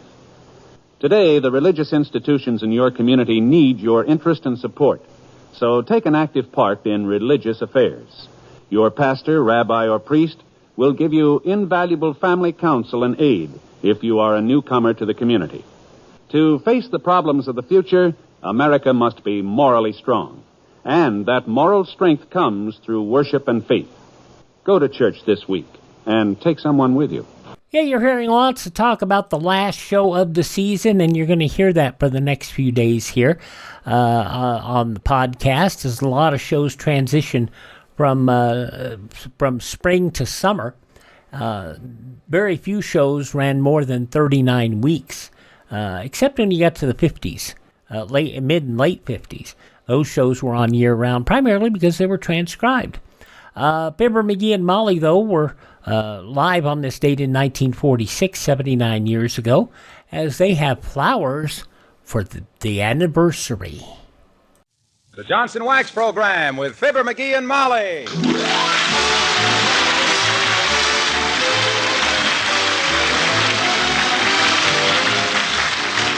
The makers of Johnson's Wax products for home and industry present Fibber McGee and Molly with Bill Thompson, Gail Gordon, Arthur Q. Bryan, Bea Benaderet, and me, Harlow Wilcox. The script is by Don Quinn and Phil Leslie. The music by the King's Ben and Billy Mills Orchestra.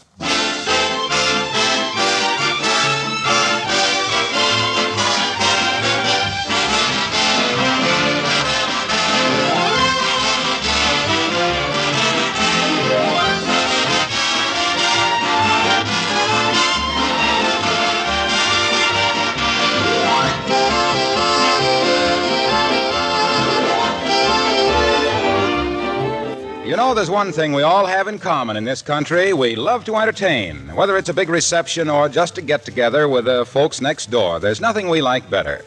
Of course, if you're one of the millions of women who use genuine Johnson's Wax, when friends do drop in, you always have a home that's sparkling clean and bright and something to be proud of. For example, that softly shining look on your wax-polished floors gives an immediate impression of charm and good taste. Your furniture glows with a delightful luster. Everywhere you look, you see things transformed by the magic touch of this wonderful wax. Picture frames and leather articles that gleam richly, windowsills that aren't afraid of a sudden shower. And don't forget, there's less work attached to a house that's protected with Johnson's Wax. Just a light dusting maintains its shining beauty. Try it, won't you? Johnson's Wax, paste, liquid, or cream.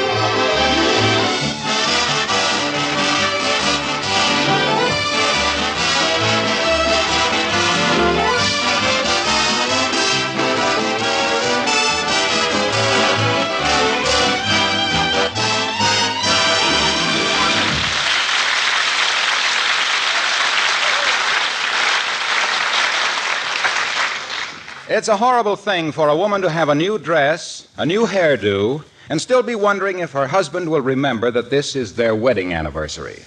Apropos of which, just outside the La Parisienne Beauty Salon, we find the very social Mrs. Carstairs and the very sociable Mrs. McGee of Fibber McGee and Molly.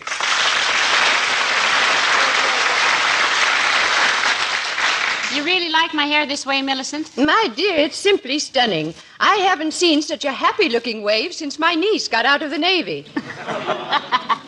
Well, I hope McGee notices it. This is our wedding anniversary, you know. You mean he's forgotten it? Oh, I don't think he's forgotten it exactly. He just hasn't remembered it yet. I think I can bring it to his attention in my delicate way, if I have to beat him over the head with the calendar.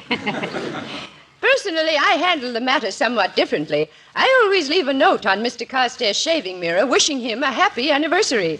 That gives him all day to pretend he'd remembered it, too, and buy me something expensive to quiet his conscience. Does it always work, Millicent? Last year it worked 4 times. Well, McGee won't be... Oh, heavenly days. Yoo-hoo, Otis. Otis Cadwallader, yoo-hoo. Well, hello, Molly. Nice to see you. I'm sorry I haven't got time to talk, but I'm on my way to the airport. Well, happy landings, Otis. Thank you, Molly. Remember me to, what's his name, your husband. I will, Otis. He'll be very... goodbye. Good heavens, my dear. Wasn't that Governor Cadwallader? Yes, a very old friend of mine. If I hadn't married McGee, I probably would have married Otis. Ah, lucky me. Lucky? You mean you wouldn't want to be the governor's wife? No, it'd be too much etiquette for me, Millicent. I wouldn't know which knife to use on the filet mignon and which to use on the politicians. Well, I've got to be getting home now. Well, can I give you a lift, Mrs. McGee? It would save you a lot of time. The traffic is terrible these days. Yes, particularly with so many cars on the street.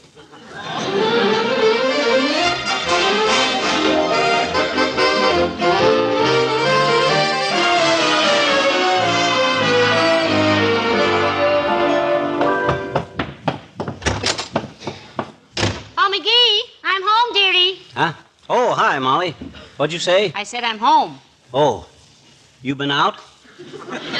Yeah, for a while. Notice anything different about me? Different? Well, let me look at you a minute. Oh, I know. You're not wearing a hat.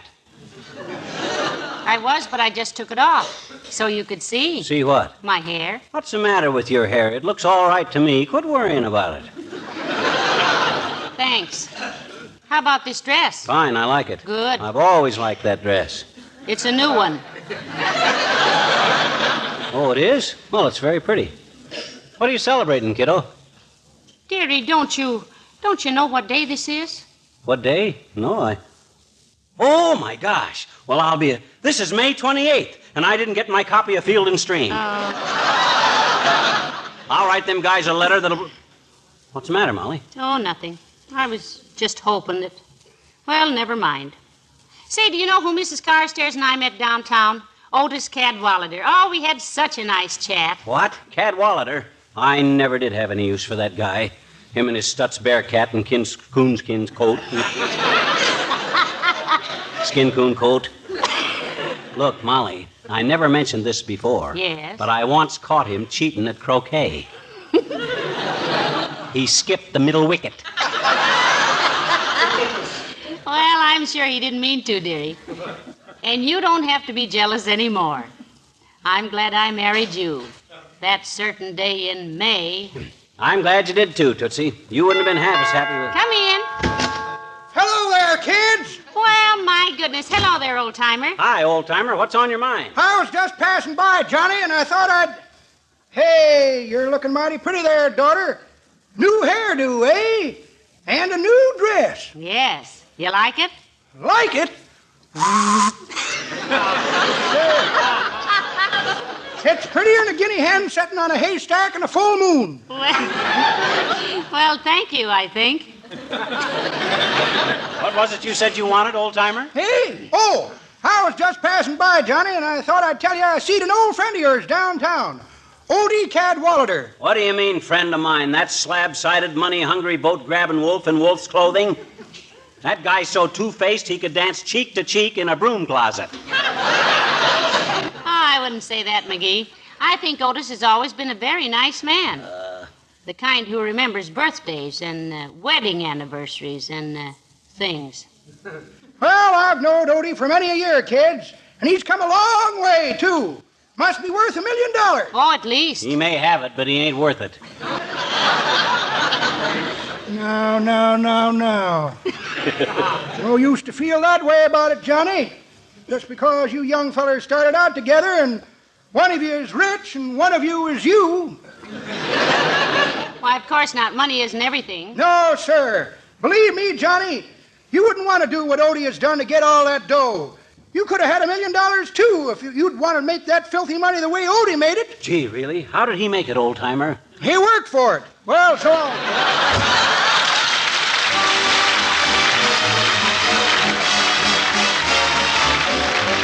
Billy Mills in the orchestra, and seems like old times.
Huh?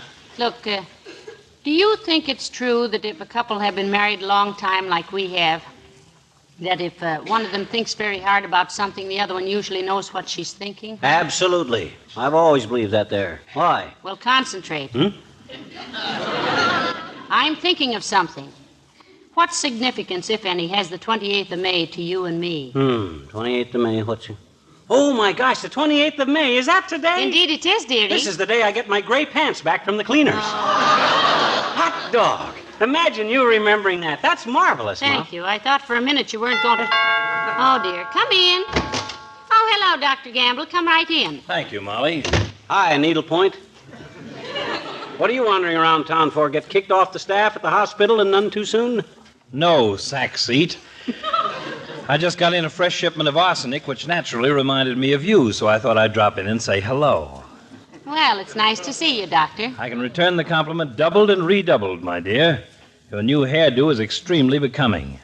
It's a new dress, too, isn't it? Yes, it is, Doctor. I got it especially for today.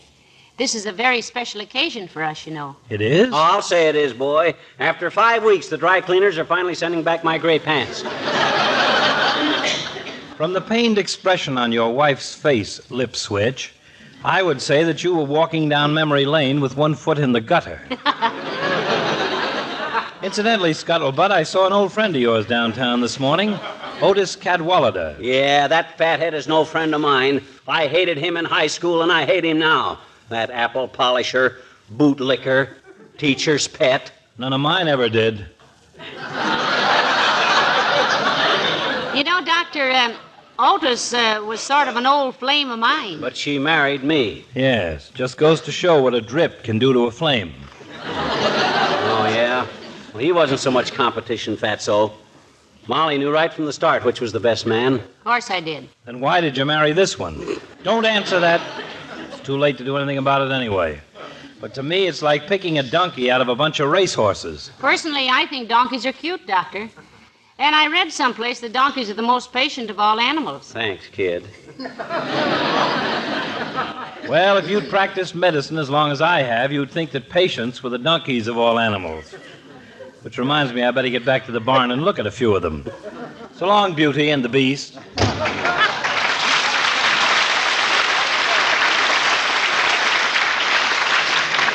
Isn't he a sweet old character? He's old and he's a character. But if he's sweet, we got sand in the sugar bowl. Well, I think he's nice. McGee, would it bother you if I played the piano a little while? Not at all, kiddo. Not at all. Go right ahead. I love to hear you play the piano. All right.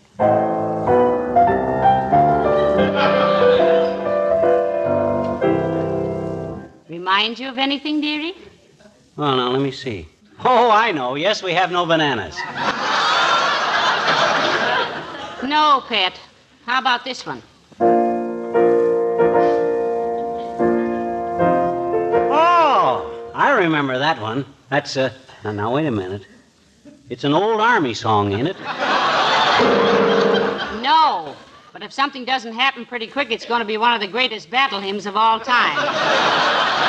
Now, look, McGee, this has gone far. Hello, folks. Hello, Mr. Wilcox. Hi, Junior. Say, you certainly look beautiful, Molly. New dress, new coiffure. New what, Junior? Coiffure. Have you, Molly? Certainly. Let's see it. Take a look. Where? That's her hair. Where do you suppose? Where in her hair? I don't see any coif. What was that again? Coiffure, dearie. That's a French word, meaning you'll keep coming back to us because you'll never be able to comb it this way yourself.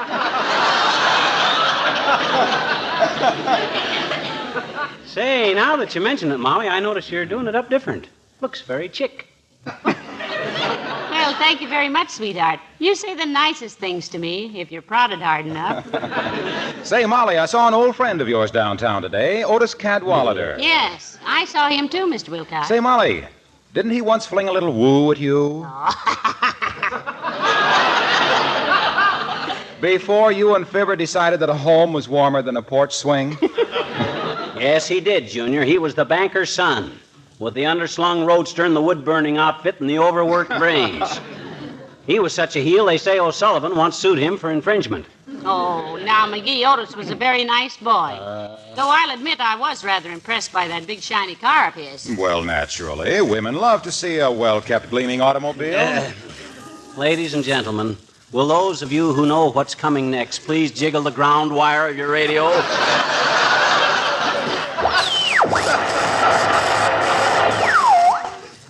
Thank you. Go ahead, Waxy. I just didn't want you to catch anybody flat-footed.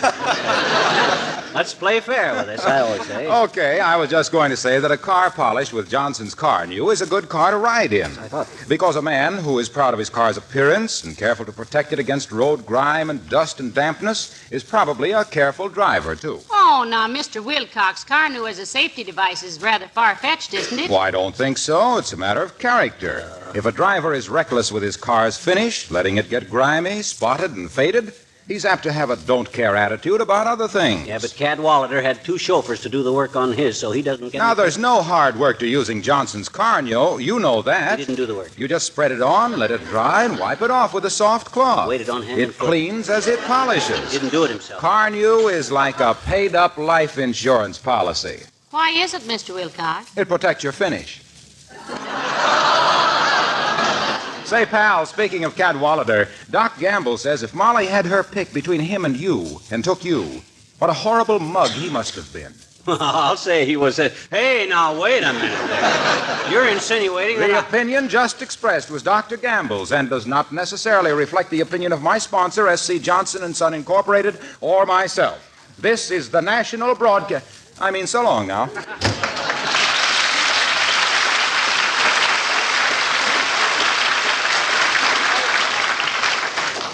Well, dearie, I suppose I might as well go upstairs and put my new dress away. Yeah, might be a good idea. Unless you think we might be going out somewhere tonight. Such as where?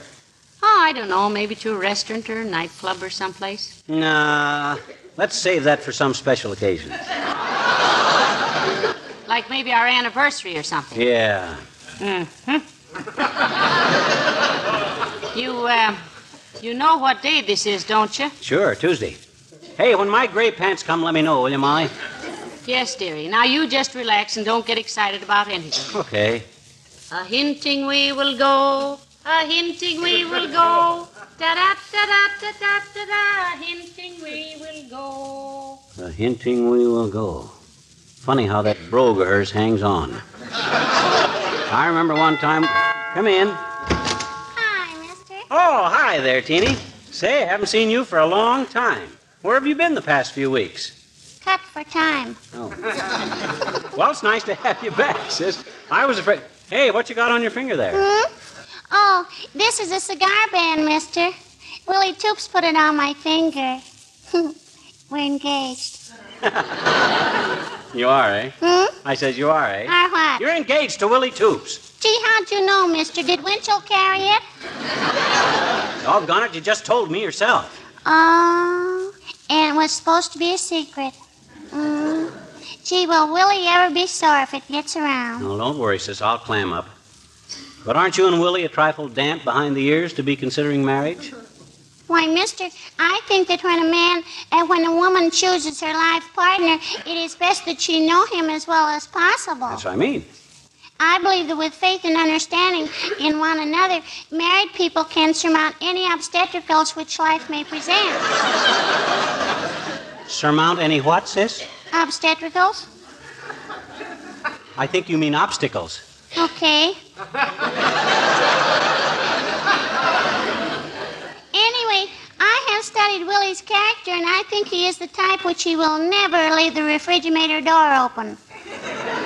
And he will always bring me flowers and candy, which I like chocolate caramels the best. And I bet you, if we get married, he will never, never forget our wedding anniversary either, I bet you. Now, I hope he doesn't, sis. If there's anything a man can do that'll put him in the doghouse quicker than anything else, it's forgetting his own wedding anniversary. Mm-hmm. I'll say. Mm-hmm. When's yours, mister? When's my what? Wedding anniversary? Oh, not until a long way long about in... Ooh. Oh, my gosh. May the 28th. So that's what... Ooh. Hey, mister, what you doing? What you banging your head against the wall for? Go away, sis, go away. And tell Willie to get your wedding tattooed on his thumb, your wedding day. Oh, if I ain't a dope. Oh.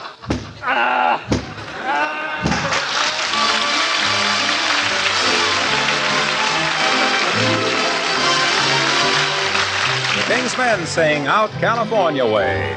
Oh,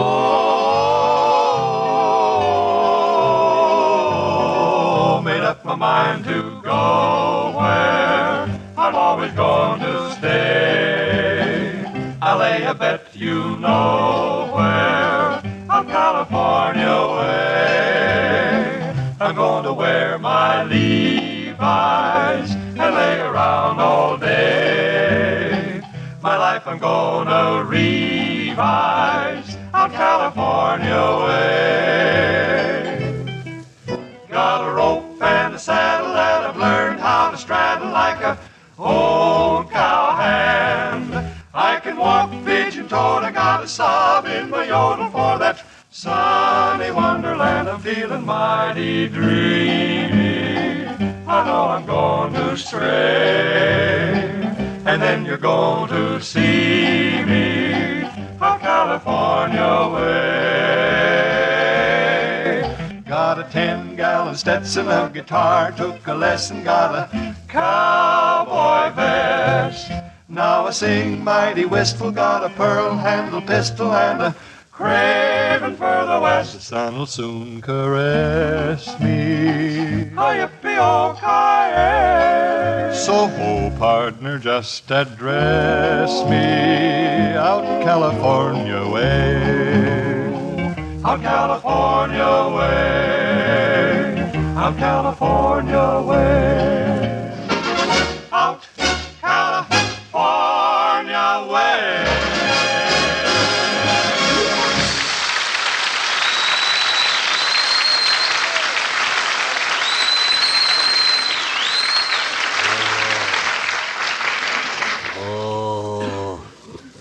Oh, what a fool I am.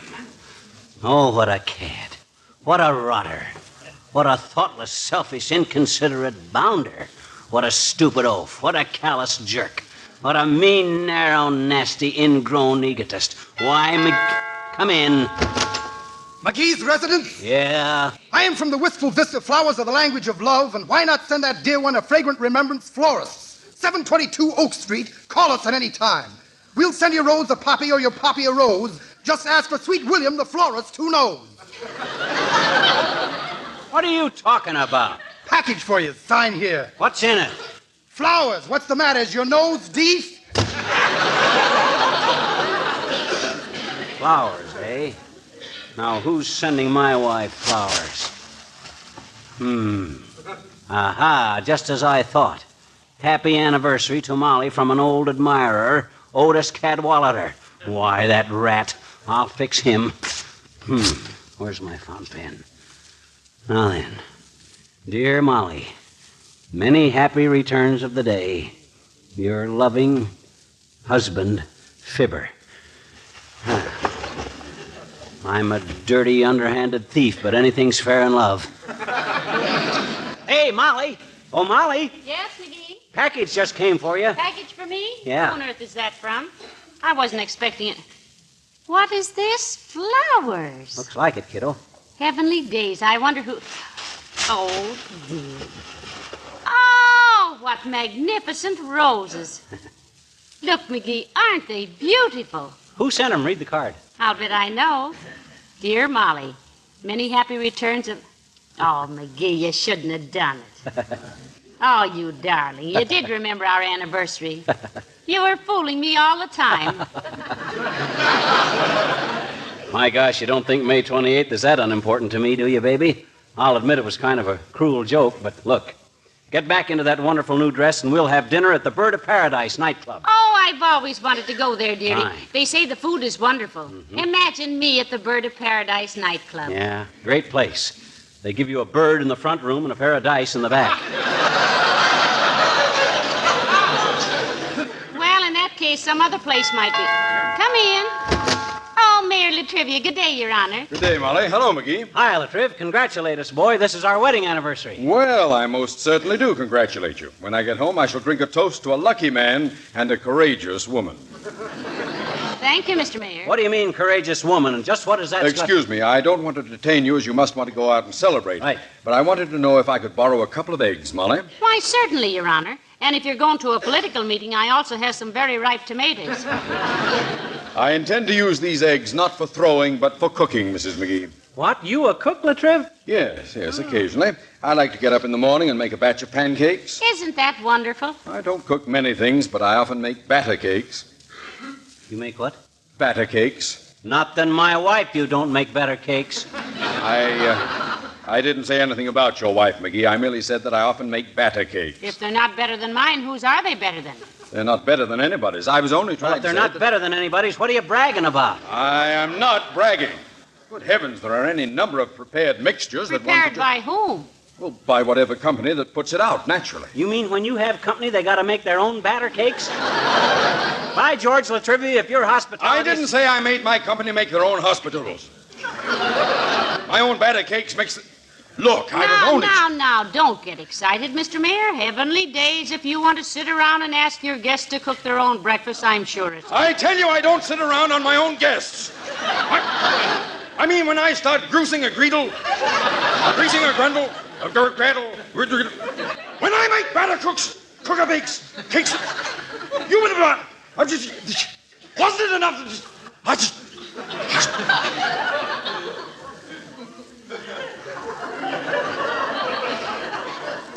McGee? Yes? In about 3 weeks, I'd like you to come over and have breakfast with me. I'll mix up some batter tonight and let it set in a warm room in the meantime. What? For 3 weeks? Why, it'd spoil, Mr. Mayor. What are you trying to do, poison me? What do you mean, trying? I'll guarantee it. Good day.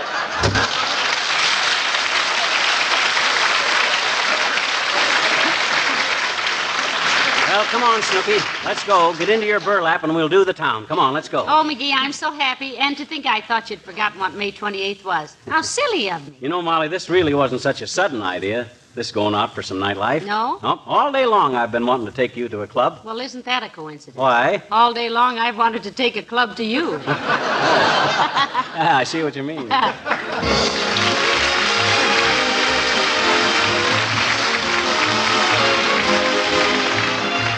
What's the most difficult part of your home to keep clean? Isn't it your kitchen floor? Every time you have it looking nice, somebody tracks it up or you spill something or the children bring in mud. But if you know the secret, it's really quite easy to have a kitchen floor that's clean and shining all the time. Just get some Johnson's Glow Coat, and in no time at all, you'll have a kitchen floor that fairly sparkles. There's no rubbing or buffing with Glow Coat. Just spread it around on the linoleum and let it dry. That's all there is to it. All you do is come back in 20 minutes to find your floor polished and gleaming, never streaked or uneven. Next time someone tracks in mud or you spill something, just wipe the floor with a damp cloth and it'll shine like new again. And apart from this handsome wax-polished beauty, you'll know, too, that your attractive linoleum is wax-protected by that tough film of Glow Coat so that it will retain its bright colors and pattern and newness far longer. Try it, won't you? Be sure to ask for Johnson's Self-Polishing Glow Coat. Oh, my, that was a wonderful evening, dearie. Yeah, but Molly... Yes? Look, I never had any secrets from you, and I hate to be deceitful on our anniversary. I got a confession to make. Why, whatever is it, dearie? About them flowers you got. I changed the card on them on account I forgot to send any. They were really from Cadwallader. Well, don't worry about it, dearie. I have a little confession to make, too. You have? What is it? Those flowers. Huh? They weren't from Otis. Huh? I sent them to myself and put his name on them. You did? Well, good night. Good night, all. This is Harlow Wilcox speaking for the makers of Johnson's Wax Products for Home and Industry, inviting you to be with us again next Tuesday night. Good night. This is NBC, the National Broadcasting Company. From 79 years ago, May 28, 1946, Fibber McGee and Molly here on Classic Radio Theater with Wyatt Cox. Visit our webpage at classicradio.stream. Coming up next, we'll see what's going on in the Andrews household, and we've got to keep things quiet because Mr. Andrews is napping.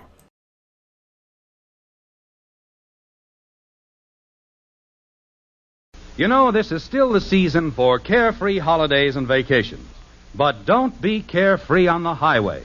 With roads jammed with traffic, this is the time to be extra careful when driving. When you plan a trip, be sure to allow plenty of time so that you won't be forced to drive too fast or too long. When you get tired at the wheel, you lose your skill and your judgment. So don't drive too many hours at a stretch. Plan your trip so that you can stop frequently and get plenty of rest. And when you start that trip, resolve that you're going to obey traffic laws and regulations. Don't gamble with safety. Remember, the life you save may be your own. Let's head to the funny papers. The Adventures of Archie Andrews from 76 years ago today, May 28th, 1949. Let's be quiet. We don't want to wake up Father.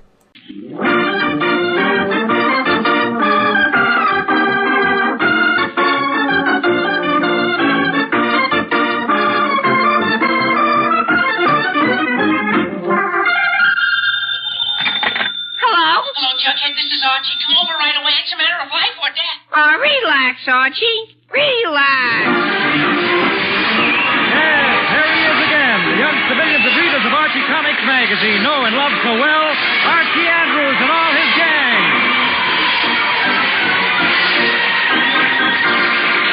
And now for our weekly visit to Riverdale. It's early Sunday morning as we look in on the Andrews home, and at the moment things are fairly quiet. Early Sunday morning being one of the few times that condition exists in the Andrews house. However, Mrs. Andrews is already up and working in the kitchen. Cruising down the river on a Sunday afternoon with the one you love, the sun above, waiting for... Kiss me, sweet. Oh, for Kiss pity's me, sake, simple. is that Archie? Kiss me on He'll wake my his father if he little keeps dimple. that up. Kiss me now. Archie. Kiss me later. Archie. Kiss me like a sweet potato. Archie. Kiss me. Oh, hiya, Mom. Archie Andrews, what on earth are you doing? Looking for my tennis racket, Mom. Well, stop that singing. Gee whiz, don't you like that song? Archie, I love that song, but I don't think your father will. Why not? He's sleeping. He is? Gee whiz, Mom, I wanted to ask Dad something. That's why I especially came down so early. Archie, you know your father always sleeps late on Sunday. Well, yes, what but did you I... want to ask him that's so important? Well, Mom, it's like this. Yes? Well, I have a date to play tennis with Veronica later this morning. Yes? And, well, I'm kind of financially embarrassed, you might say. Financially embarrassed? Archie, didn't you get your allowance just yesterday? Uh-huh. That's what makes it embarrassing. For pity's sake. You think Dad will give me some more money, Mom? Well, not if you wake him up, he won't. Oh, yeah. You're right, Mom. He would be kind of mad. I won't make a sound, Mom. Not a sound. All right, see that you don't. Now come out to the kitchen and I'll make you some breakfast. Okay, Mom. Oh, dear. Quick, Archie, answer that. Okay, Mom. I got it. Hello?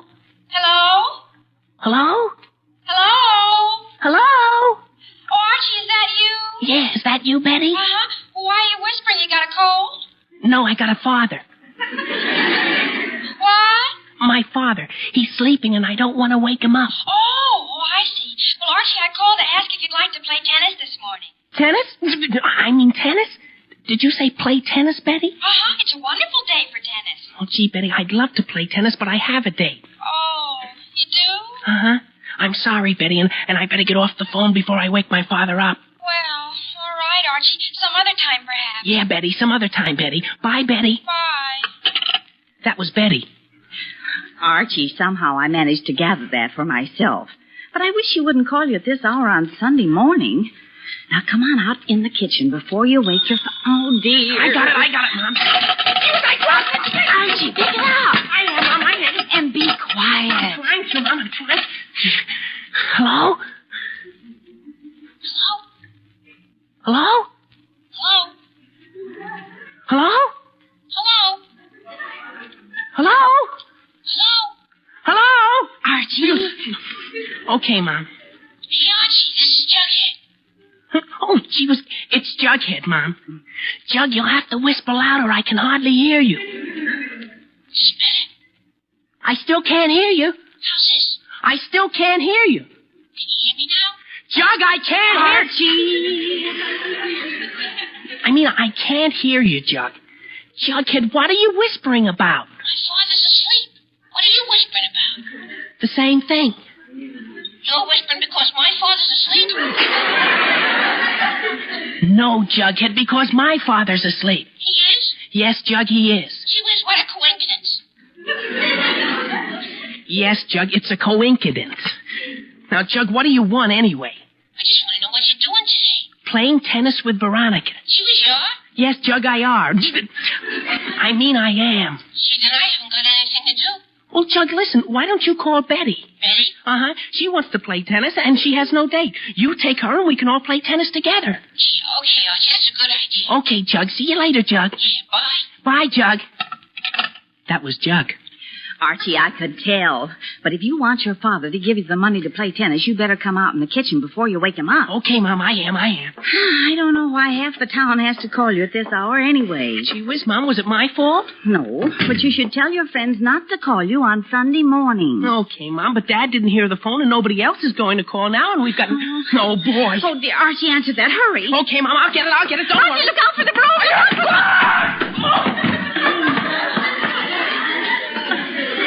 Archie, did you hurt yourself?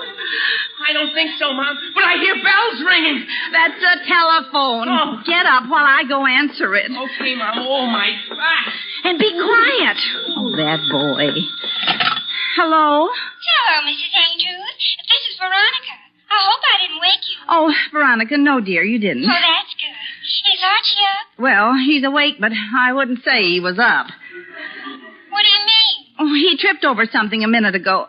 Did you want to talk to him, dear? Uh-huh. All right, I'll call him. Archie! Archie! Archie! You calling me, Mom? Yes, Archie, I certainly am. It's for you. Oh, who is it? Veronica. Veronica, she was... Oh, boy. Let me have it, Mom. Hello? Hello, Archie.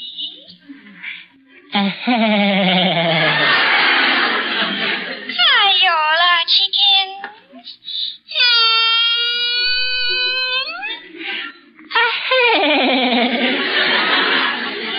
It's awful nice to hear your voice, Archie. Archie, for pity's sake, if you must giggle, giggle quietly. Huh? Oh, just a minute, Veronica. What did you say, Mom? I said be quiet or you'll wake your father. Oh, okay, Mom. Hello, Veronica? Hello, Archie. Where were we? You were saying, Oh, yeah. But listen, Veronica, I can't talk right now. My father's still sleeping, and I don't want to wake him. Was there anything special you wanted to say? Well, I was going to call for me and your jalopy, or whether you wanted me to call for you in my car.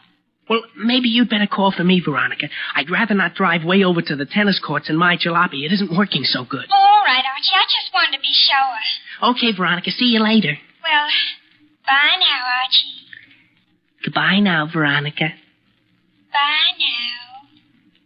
Bye now. Bye. Bye. Archie. Huh? Oh, goodbye, Veronica. See you later. That was Veronica, Mom. Archie, I know it was Veronica. I answered the phone first, remember? Oh, yeah. Well, she just wanted to know if Archie, I wanted her to... I don't care what she wanted to know. Come out in the kitchen if you don't want your father down here yelling about who woke him up. Okay, Mom, okay. Never in all my days saw so many phone calls on a Sunday morning. Archie, what's that? What's what? That red mark on your forehead. What red mark on whose forehead? Your forehead. Oh, you must have hit your head when you tripped over the broom. Does it hurt? I don't feel anything. Where is it? Right there. Oh! Archie, for pity's sake, be quiet. Okay, Mom, okay. Gee whiz, you nearly knocked my head off and then tell me to be quiet. Archie, I hardly touched it. But I guess you did bump your head when you fell. I guess so, but it'll be okay, Mom. Well, you better put some ice on it. Ice? What for? To keep the swelling down. If you don't, you'll have a lump there the size of an egg. But, Mom, I don't need... Archie, don't argue. You've got to put some ice... Oh, dear, the front door. No, boy, I'll get it, Mom. Oh, no, you don't. Huh? It'll be much simpler if I answer it. You'll only trip over something again and make a racket that'd wake the dead. She was okay. Okay. Now you get the ice cubes out while I go to the door. Golly. You'd think I can't do anything right the way some people talk around here. Think I always got into trouble. I guess I do. Well, I better get the ice cubes out. I'll see if I can pull one of these trays out. It's stuck. I'll try again. Still stuck. I'll try it again. Whew, boy, that's sure frozen. That's why they call it ice. Gee whiz, Jughead. What'd you expect? Willie the Penguin? No, Jughead, but you walk like him.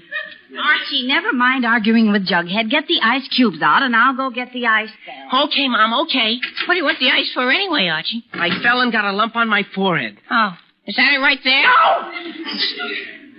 Jughead, did you have to jab it? She was the only one to find out if that was a lump. Yes, Jughead, that's the lump, and quit poking it. Okay. Okay, now look out while I pull this tray of ice cubes out. Gee whiz, it still won't come out. Archie, I got an idea. Yeah? Maybe if you pulled the tray and I pulled you, the tray'd come out. Hey, that might work at that, Jug. Okay, take hold of my shoulder. Okay. And then when I say go, you pull. Okay. All right. Ready, set, pull!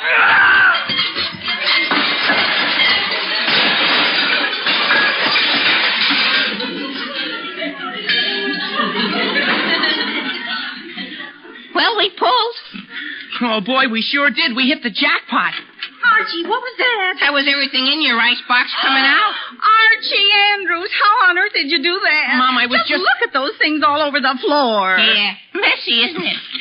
Jug, be quiet. Mom, I was... All that food and milk and eggs and butter and everything. Everything except the ice cubes. Jug, be quiet. Mom, I was just... Look at that mess. Archie, how on earth could you pull a fool trick like that? It was easy. Jughead, for the last time, be quiet. Okay. Hey, Mom, please don't make so much noise. You're going to wake Dad up. Me not make noise. Me? Archie, I know, Mom, I know it's all my fault, but it was just an accident, and we'll clean it all up in 2 seconds. Jug, get the broom and the dustpan. Okay, I have never in all my days seen anything like this. Mom, it's all right. I'll have it all picked up right away. I'll pick up these pieces of glass first. All right, but watch out you don't cut yourself. Mom, I know enough not to cut myself on broken glass. All right, dear. You know, I'm not 2 years old. Oh, yes, Well, any Archie, darn fool knows enough not to cut himself on glass. All right, Archie, so you won't cut yourself on the glass, but go ahead and pick it up. All right, I don't know why people think I'm so... Yo! Well, what happened? I cut myself on the glass. For pity's sake. I thought you were going to be careful. I was, Mom, but I didn't see that little piece. Oh, boy. Archie, take your finger out of your mouth so I can see it. My mouth? No, your finger. Okay, Mom. But it sure hurts. Oh, and it's bleeding. Archie, I'll have to get some iodine for that. Now, you wait right there. Oh, but, Mama, I don't want any iodine. And dustpan, Archie. She was what happened? I cut my finger, Jug. She was, does it hurt? Sure it hurts.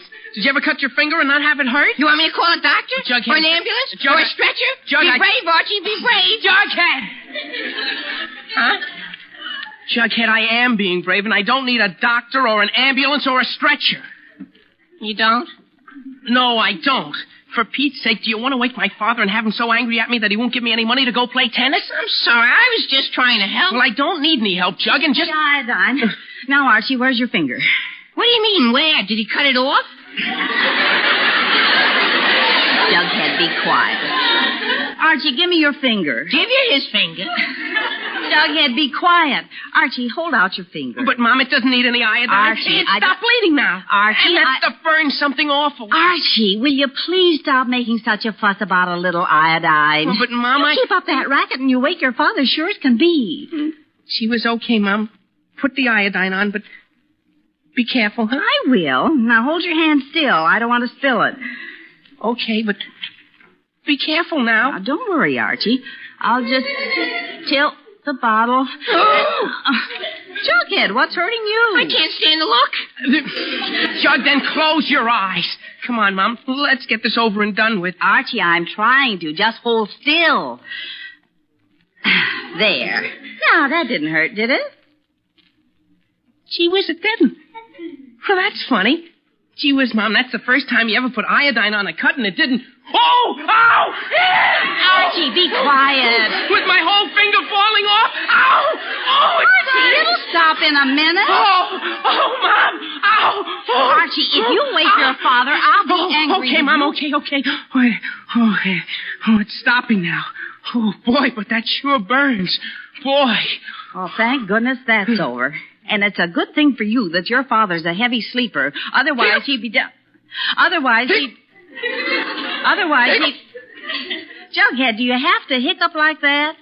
It's the only way I know how to hiccup. Oh, fine. Well, try not to. You'll wake Mr. Andrews. I can't help it. I always hiccup when I'm nervous, and the sight of blood makes me hiccup. Nervous. Oh, great. Well, then go sit down till you get over it. That doesn't do it. Good. My whole family hiccups when they're nervous. Jughead, I think you... Especially my Uncle Herman. My Uncle Herman won a hiccuping contest once. Hiccup for 7 days and 7 nights. Oh, dear. They're getting worse. Archie, try to keep Jughead quiet while I go see if we have anything in the medicine cabinet for hiccup. Okay, Mom. How do you feel now, Jug? Rotten. Well, listen, Jughead. Maybe I can cure your hiccups. You? Sure, I had a terrible case of hiccups about a year ago, and I cured them easy as anything. Oh, yeah? How? Well, now, you just do what I did. First, take a drink of water. Oh, it won't do any good. Yes, it will, Jug. You just do what I tell you. Now, drink this water. Okay. But drink it very slowly. Finish it all. Okay, now give me the glass. Here. Now, hold your breath. Huh? Go on, Jug. Do what I say. Hold your breath. Okay. Fine. Now, put your finger... Jug, if you want to cure those hiccups, put your fingers in your ears. Good. Now, close your eyes and stand on your right foot. Jughead, do what I tell you. That's right. Now, jump up and down 10 times. Listen, Archie. What do you think I am, a magician? Jug, I'm just trying to help. I've been holding my breath for 5 minutes now. You tell me to close my eyes, put my fingers in my ears, jump up and down on one leg. Nobody can do that. Jughead, look, you can so do it, and it's the only sure cure for hiccups. It'll either kill you or cure you. That doesn't give me much choice. Jughead, just do what I said. Hold your breath, close your eyes, put your fingers in your ears, stand on one foot, and jump up and down. Sure you don't want me to sing a song at the same time? Jughead? Okay. Attaboy. Now take a big breath. Now start jumping. 1, 2, 3, 4, 5, 7, 8, 9, 10. There. Hey, okay, Jug. Now how do you feel? Oh, fine. Jug, I don't know what to do with... I couldn't find a thing for Jughead's hiccups. How are you now, Jughead? Same. Oh, dear. Well, Jughead, what does your mother do when you have the hiccups? Goes in the other room and shuts the door. No, I don't... I mean, doesn't she give you anything for it? Oh, yeah. Once Mr. Pringle sent over a special prescription that stopped it. Stopped it right away. But I don't know what it was. Jughead down to the drugstore and asked Mr. Pringle to give him something. But, Mom, I haven't... Now, Archie, don't argue. You can't let the boy keep hiccuping. You'll wake your father. Sure it can be. Yeah. She was okay, Mom. Come on, Jug. We'll take my jalopy and go down to the drugstore. Now, don't slam the door on the way out. I won't, Mom. Come on, Jug. Okay. But that jalopy of yours will probably shake the hiccups out of me before we get to the drugstore. Don't be funny, Jug. My jalopy isn't that bad. Oh, no? No. Okay, no. Now, come on, get in. Okay. Now, I'll just turn the ignition on and we'll be... Archie Andrews. Oh, boy, there's Betty. Gee whiz. Betty, don't make so much... Archie. Hello, Jughead. Well, I'm all set for tennis. Betty, Isn't it a wonderful day for tennis? Betty, I'm so glad Jug asked me. Betty, and I love playing doubles more than anything. Betty! Huh? Will you please not make so much noise? You'll wake my father. But, Archie, you're the one who's shouting. Betty, I'm shouting to keep you quiet. Now, we're not ready to play tennis yet. We're not? No, we're not. We have to wait till Veronica gets here, and besides, I have to drive Jughead down to the drugstore. What for? That. What do you mean Jughead's got the hiccups? Uh-huh. And we got to get him some medicine. And, look, do you want to come along, or do you want to wait here till we get back? Well, I don't have anything else to do, so I might as well come along. Okay, then hop in. All right, Archie. But Archie... Yes? I don't think you should start the motor. Shouldn't start the motor. Betty, how am I going to drive to the drugstore without starting the motor? Yeah. Jug, be quiet. No, I didn't mean that, Archie. I meant if your father's sleeping, you shouldn't start the motor here. We're right under his window, and you know what a racket your jalopy makes when you start it, backfiring and everything. Yeah, I know that, Betty, but what else can I do? Well, just get out of the car and push it down the driveway to the street and then start the motor out there. Hey, that's not a bad idea, Betty. Yeah. Jug, be quiet. At least that way my father won't think the jalopy's driving right through his bedroom. Come on, Jug, let's get out and push now. But, Archie, Jug, don't argue. Oh, okay. I'll help Archie. Okay, kids, all together now. When I say push, push. I wasn't going to pull. Jug, be quiet. Okay, you ready? Ready? Okay. 1, 2, push! Gee whiz, it didn't budge an inch. Come on, now push hard. Okay, Archie. Okay, ready? Ready. Okay, now. 1, 2, push! Gee whiz, it still didn't move. Jug, are you pushing or just resting on that fender? I'm pushing, Archie. I'm pushing. Well, push harder this time. Now, let's go. All together. Ready? Ready. Okay. Okay. 1, 2, push! What was that? I pushed the fender right off. Oh, fine. Jughead, did you have to wreck my car? It was an accident. What's the difference, Archie? You still have 3 more fenders left. 2 more. I lost the right front last week. Yeah, well, I guess it doesn't matter. Now, for Pete's sake, let's push it this time and don't knock the rest of the car apart. I won't. Okay, you ready? Ready. Okay, here we go. 1, 2, push! She's moving. She's moving. Keep pushing, kids. Keep pushing. There she goes. Oh, it's rolling awfully fast, Archie. Jug, not so hard. Jug, let go. Jug, she's getting away from it. Gee whiz. Hang on to the bumper. She's going to hit that tree. Hang on, Jug. Hang on. She's going to...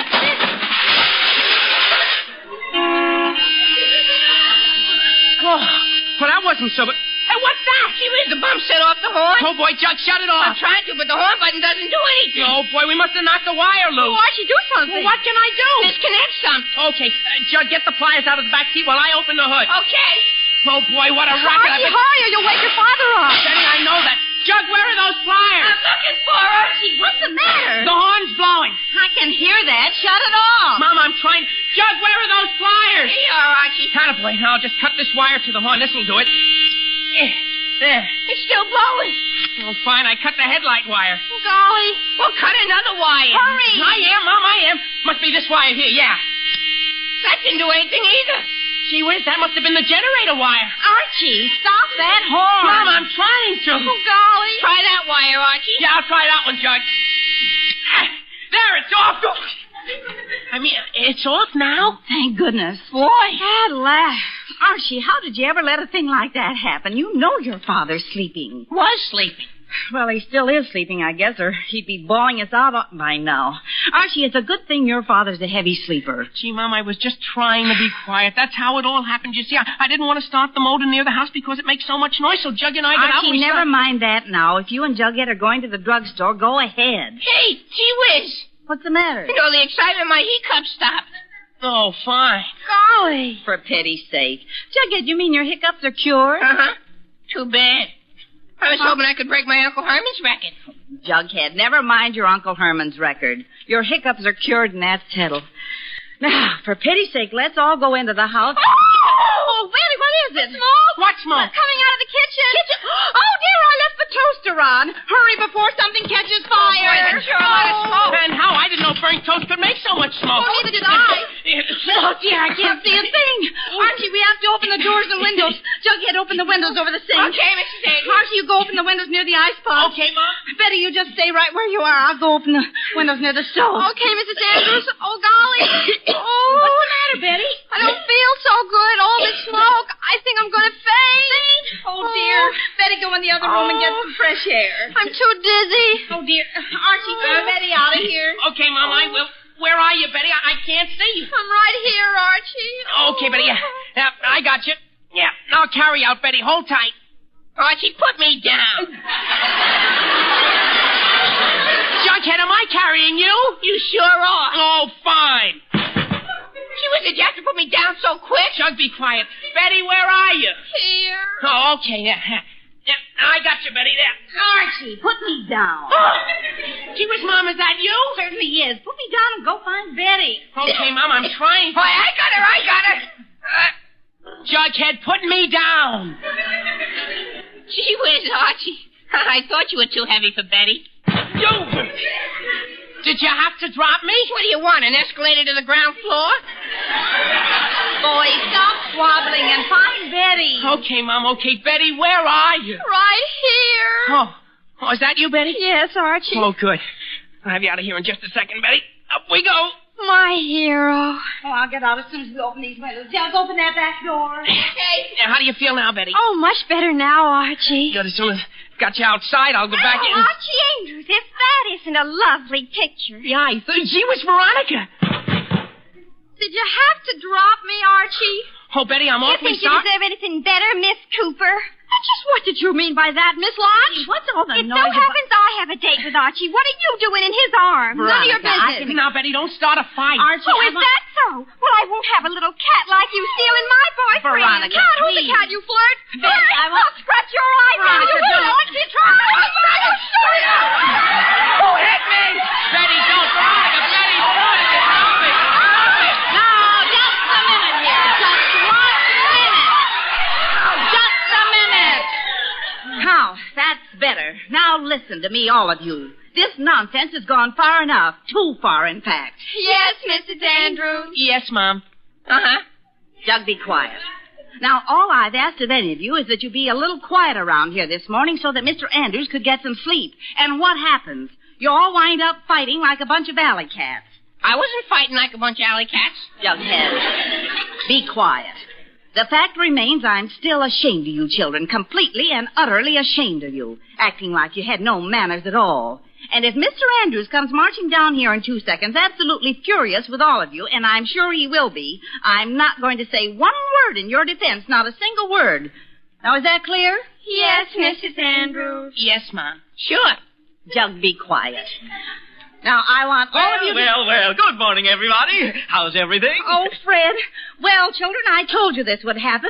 Fred, I'm not surprised they woke you. And Fred, what are you doing with your golf club? What do you think I'm doing with them, dear? I've been out playing golf since 7 o'clock this morning. Playing golf? Since when? Since 7 o'clock. How can you play golf? Tell me you're going to play golf.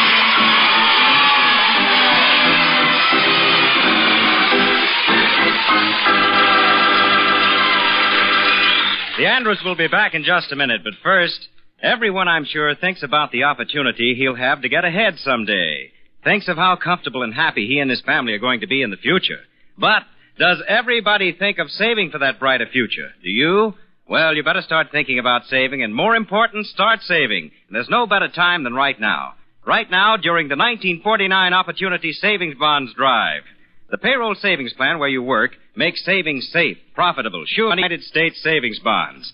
Profitable, because savings bonds pay you back $4 for every 3 you put in 10 short years. And sure, because the payroll savings plan makes saving automatic. All you have to do is decide the amount you want to save, and it's set aside for you, regular as regular, every payday. Put more opportunity into your future. Invest in United States savings bonds. And now, back to the Andrews. It's a little later that morning, and everyone has recovered from the shock of discovering that Mr. Andrews hadn't been asleep at all. Mom, oh, Mom. Yes, dear. Mom, I finally got everything straightened out. I explained the whole thing to Betty and Veronica, and they even apologized and shook hands. Well, that's good, dear. I'm glad to hear it. And now that that's all straightened out, we're all going down to the tennis courts and play tennis together. Well, that's fine, dear. Yeah, and now that Dad's up, I can ask him for the money I need. Oh, dear. What's the matter? Well, nothing, dear, but your father was so tired from playing golf, he just went upstairs and went back to sleep. Back to... Oh, no!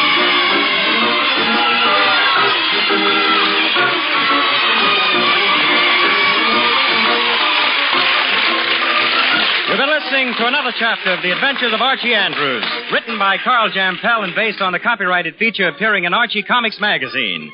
Archie was played by Bob Hastings, Jughead by Harlan Stone, Mom and Dad Andrews were played by Alice Uhrman and Bill Griffiths, Veronica and Betty by Gloria Mann and Rosemary Rice. This program is produced and directed by Kenneth McGregor.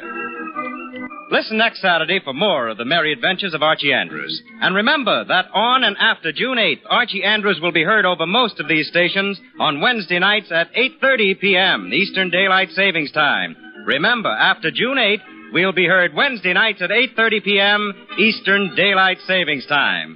But meanwhile, we'll see you all next Saturday morning. This is Dick Dudley wishing you all a very pleasant weekend. So long, everybody.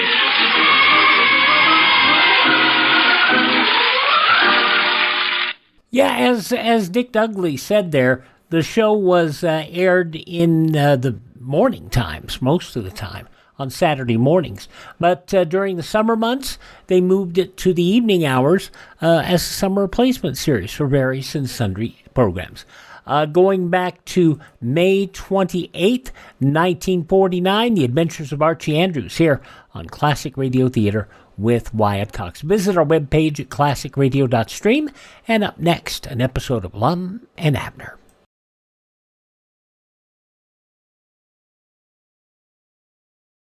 Our country was founded by men who had faith in God and who were willing to endure hardship and sacrifice for the sake of that faith. In these troubled times, there is need to support a way of life based on the enduring principles of religion, which knit the family together, make for good citizenship, and build the character of the children. The religious institutions in your community need your interest and support, so take an active part in religious affairs. Your pastor, rabbi, or priest will give you invaluable family counsel and aid if you're a newcomer to the community. To face the problems of the future, America must be morally strong, and that moral strength comes through worship and faith. Go to church this week and take someone with you. We close out this Wednesday edition of Classic Radio Theater with an episode of Lum and Abner. This episode goes back 83 years to May 28th, 1942. The makers of Alka-Seltzer bring you Lum and Abner.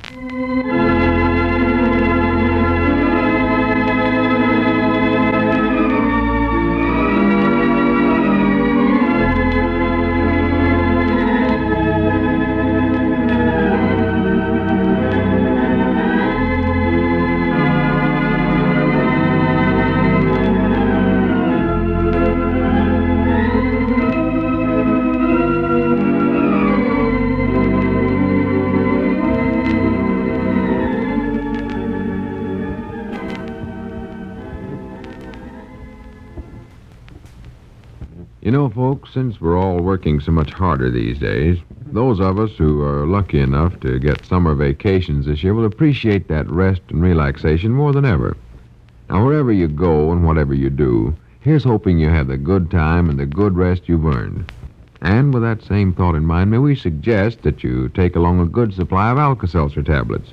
Then if a headache or an occasional touch of acid indigestion comes along to spoil your pleasure, you'll be ready to help yourself to real relief in a hurry. And then, too, on a vacation, you're liable to over-exercise at first. And that causes your back and arm and leg muscles to rebel. Well, if that should happen, remember Alka-Seltzer offers soothing comfort, too, for sore, achy muscles. As a matter of fact, Alka-Seltzer offers relief for so many common ailments, and it costs so little in proportion to what it can do for you. Don't, for your sake, start out without Alka-Seltzer in your grip. Many's the time you'll be glad you have it handy. Oh, yes, and remember, you can get Alka-Seltzer tablets at any drugstore. Now, let's see what's going on down in Pine Ridge. Well, strange things happened the other night. While printing handbills late in the evening, Lum and Abner received the first chapter of a manuscript addressed to the Edwards and Edwards Publishing Company and entitled The Mysterious Case of Evelyn Ermyntrude by Yarg Nilewell, the phantom author. Strangely, the incidents mentioned in the story mysteriously took place in the store that night, including the disappearance of the clock from the wall. And it was in this clock that Lum had hidden the money from their cash drawer. As we look in on the little community today, we find Abner in the Jot-'em-Down store and library. Lum is just entering. Listen. Oh, morning, Lum. Yeah, morning, Abner. Hey, doggies, you look like you never got no sleep last night. What's the matter? I never. Huh? Just laid there and tried to figure out this phantom author thing. Oh. Never slept a wink. Hmm. Here, let me sit down. Yeah, you look wore out, Lum. I'm wore to a frazzle. Wore to a frazzle. Well, I hate to tell you, but here's something else to figure out, too. Another one come this morning. Huh?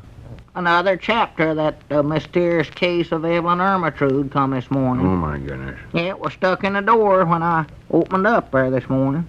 Granny's Abner, we just got to figure out where them things are coming from. That's all there are to it. Well, it's that phantom that's bringing him, Lum, and he's invisible, so we can't see him when he comes in. Prittle prattle. Ain't no feller that's actually invisible, Abner. You just read too many funny papers. That's your trouble. Well, how about that ghost I seen in the feed room the other night? Abner, you couldn't have saw no ghost, 'cause there ain't no such a thing. Ain't, huh? If there was a ghost in here that night, I could have saw him too, couldn't I? Well, you just never look quick enough. Your trouble. I know I seen him, Lum. He was standing right back there, and I seen him. Just your imagination working, so just try and forget it. Well, how about that clock disappearing off from the wall right whilst we was in the store and all our money disappearing with it? Yeah, well, that's what we got to figure out right there. I wish we could. Whoever done it must have knowed that we hid our money in the clock. Why, sure. But I don't see why he went to all the trouble of sending us the first chapter of a mystery story just to rob us out of that money. Well, it said right in the store that a clock was disappearing right in front of Evelyn Ermintrude's eyes. Facts is, everything that happened to Evelyn in that store happened to us while we was reading it, Lum. Yeah, that's the curious part of this whole thing. And here's something else that's got me stumped. If the feller just wanted to rob us, why is he still hanging around town sending us more chapters of that story? I don't know. All I know is, Lum, that there's a ghost mixed up in this somewhere or other. Well, I ain't scared of no ghost. But I am afeard of what this phantom author feller wants with us. Wants with us? You know, Abner, our lives might be in danger. Our lives? Oh, don't say that now, Lum. Don't say that. Well, I don't know what else he's after. We ain't got no more money for him to rob. He's got that. Yeah. And there ain't nothing else in the store that's awful valuable. No, I reckon he ain't. What does that new chapter say? Huh? Does that tell anything that might give us a clue of some kind? I don't know. I ain't had nerve enough to read it. Leastways, not while I'm in the store here by myself. Let's see. What chapter is that? We got one first night and then 3 more yesterday.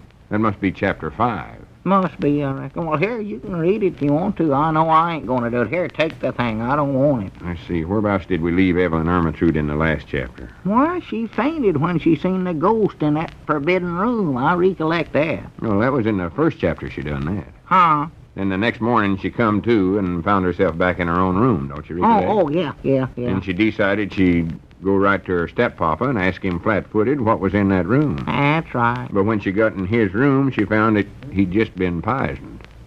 Doggy, that's right, ain't it? I forgot about him getting poisoned. Lum, I don't think I feel so good. Now, wait a minute, Abner. You ain't poisoned. Huh? You'd be a heap sicker than this if you was. Well, everything else in that store has happened to us, Lum. Oh, no, not everything. We ain't been thrown in the furnace like the butler was in chapter 3. No. Or we ain't been stuffed into a clothes basket like somebody done to the maid in chapter 4. Yeah, but just the same, I don't think I feel pretty good, Lum. Abner, that's just your imagination working again. Let's see here what happens in this new chapter. Lum, don't read no more of that now. I don't want to hear it. Well, it's the only way we can find out what happens to Evelyn and all. No. Chapter 5 of The Mysterious Case of Evelyn Ermintrude by Yarg Nilewell, the Phantom author. I wish he wouldn't put his name down on every chapter. That gives me the creeps. Now, be quiet now.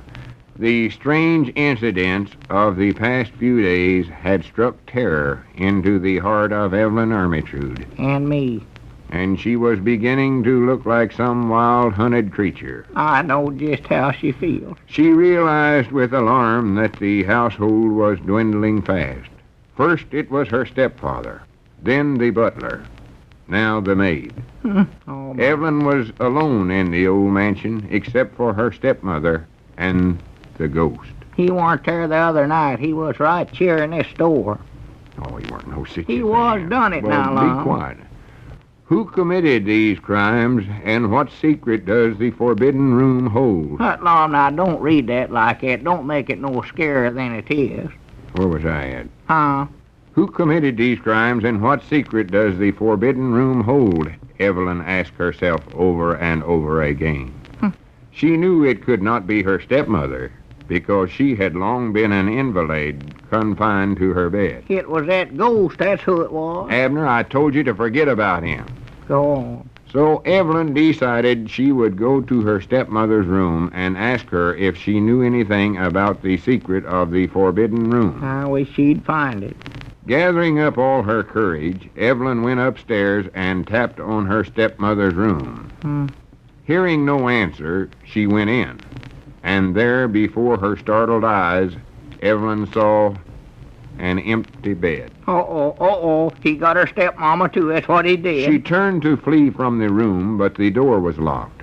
Then she heard a low, fiendish laugh. Ha, ha, ha, ha. Now, Lum, now, don't laugh that way now, Lum. Don't do that. Evelyn whirled around, and terror struck into her heart. Lum. Hey, shut up. For there, stepping out of a secret panel, Lum. its claws, hands reaching out, was the ghost. Lum.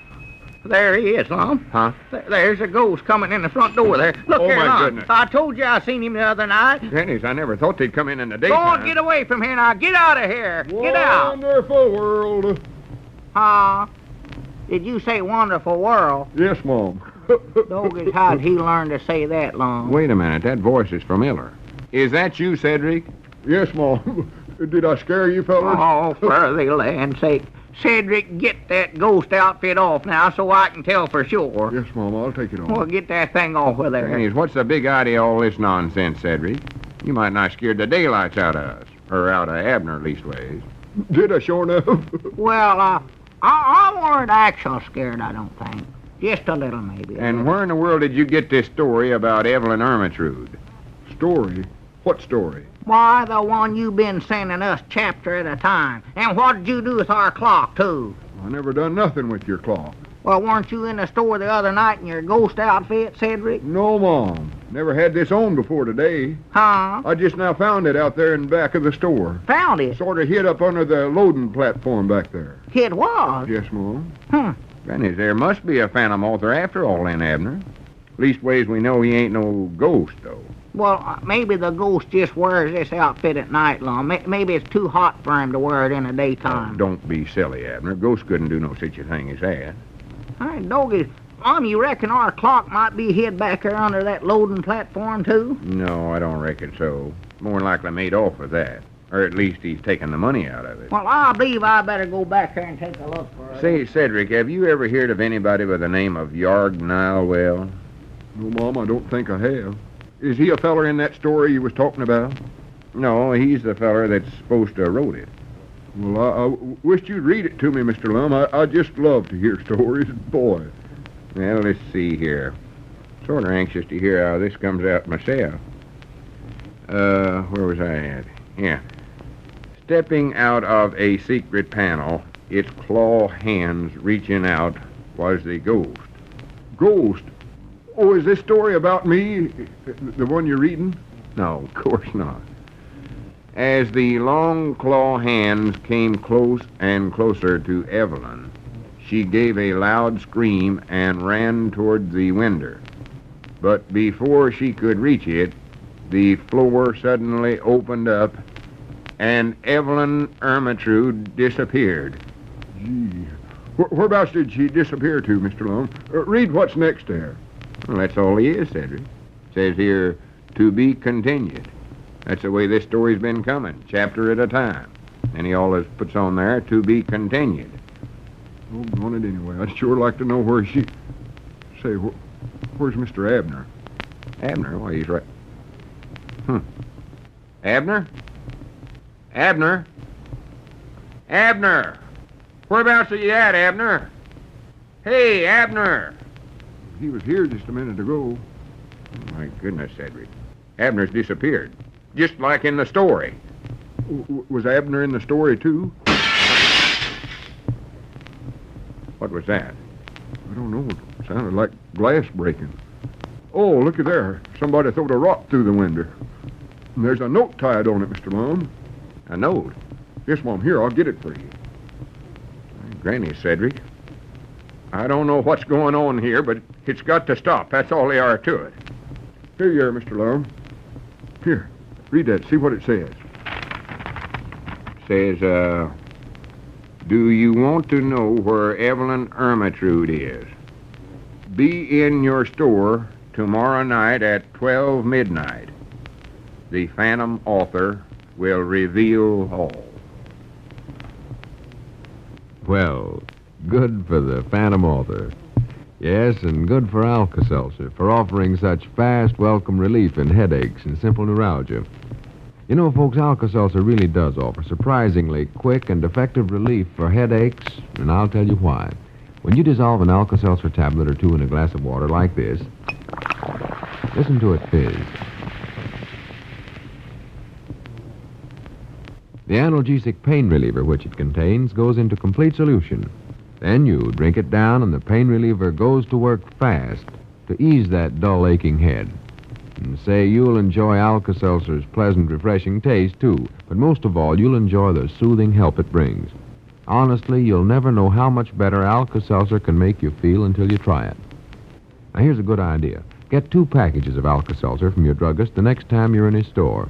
Keep one at home and the other at your place of work, for you never know when you'll need the comforting relief Alka-Seltzer offers.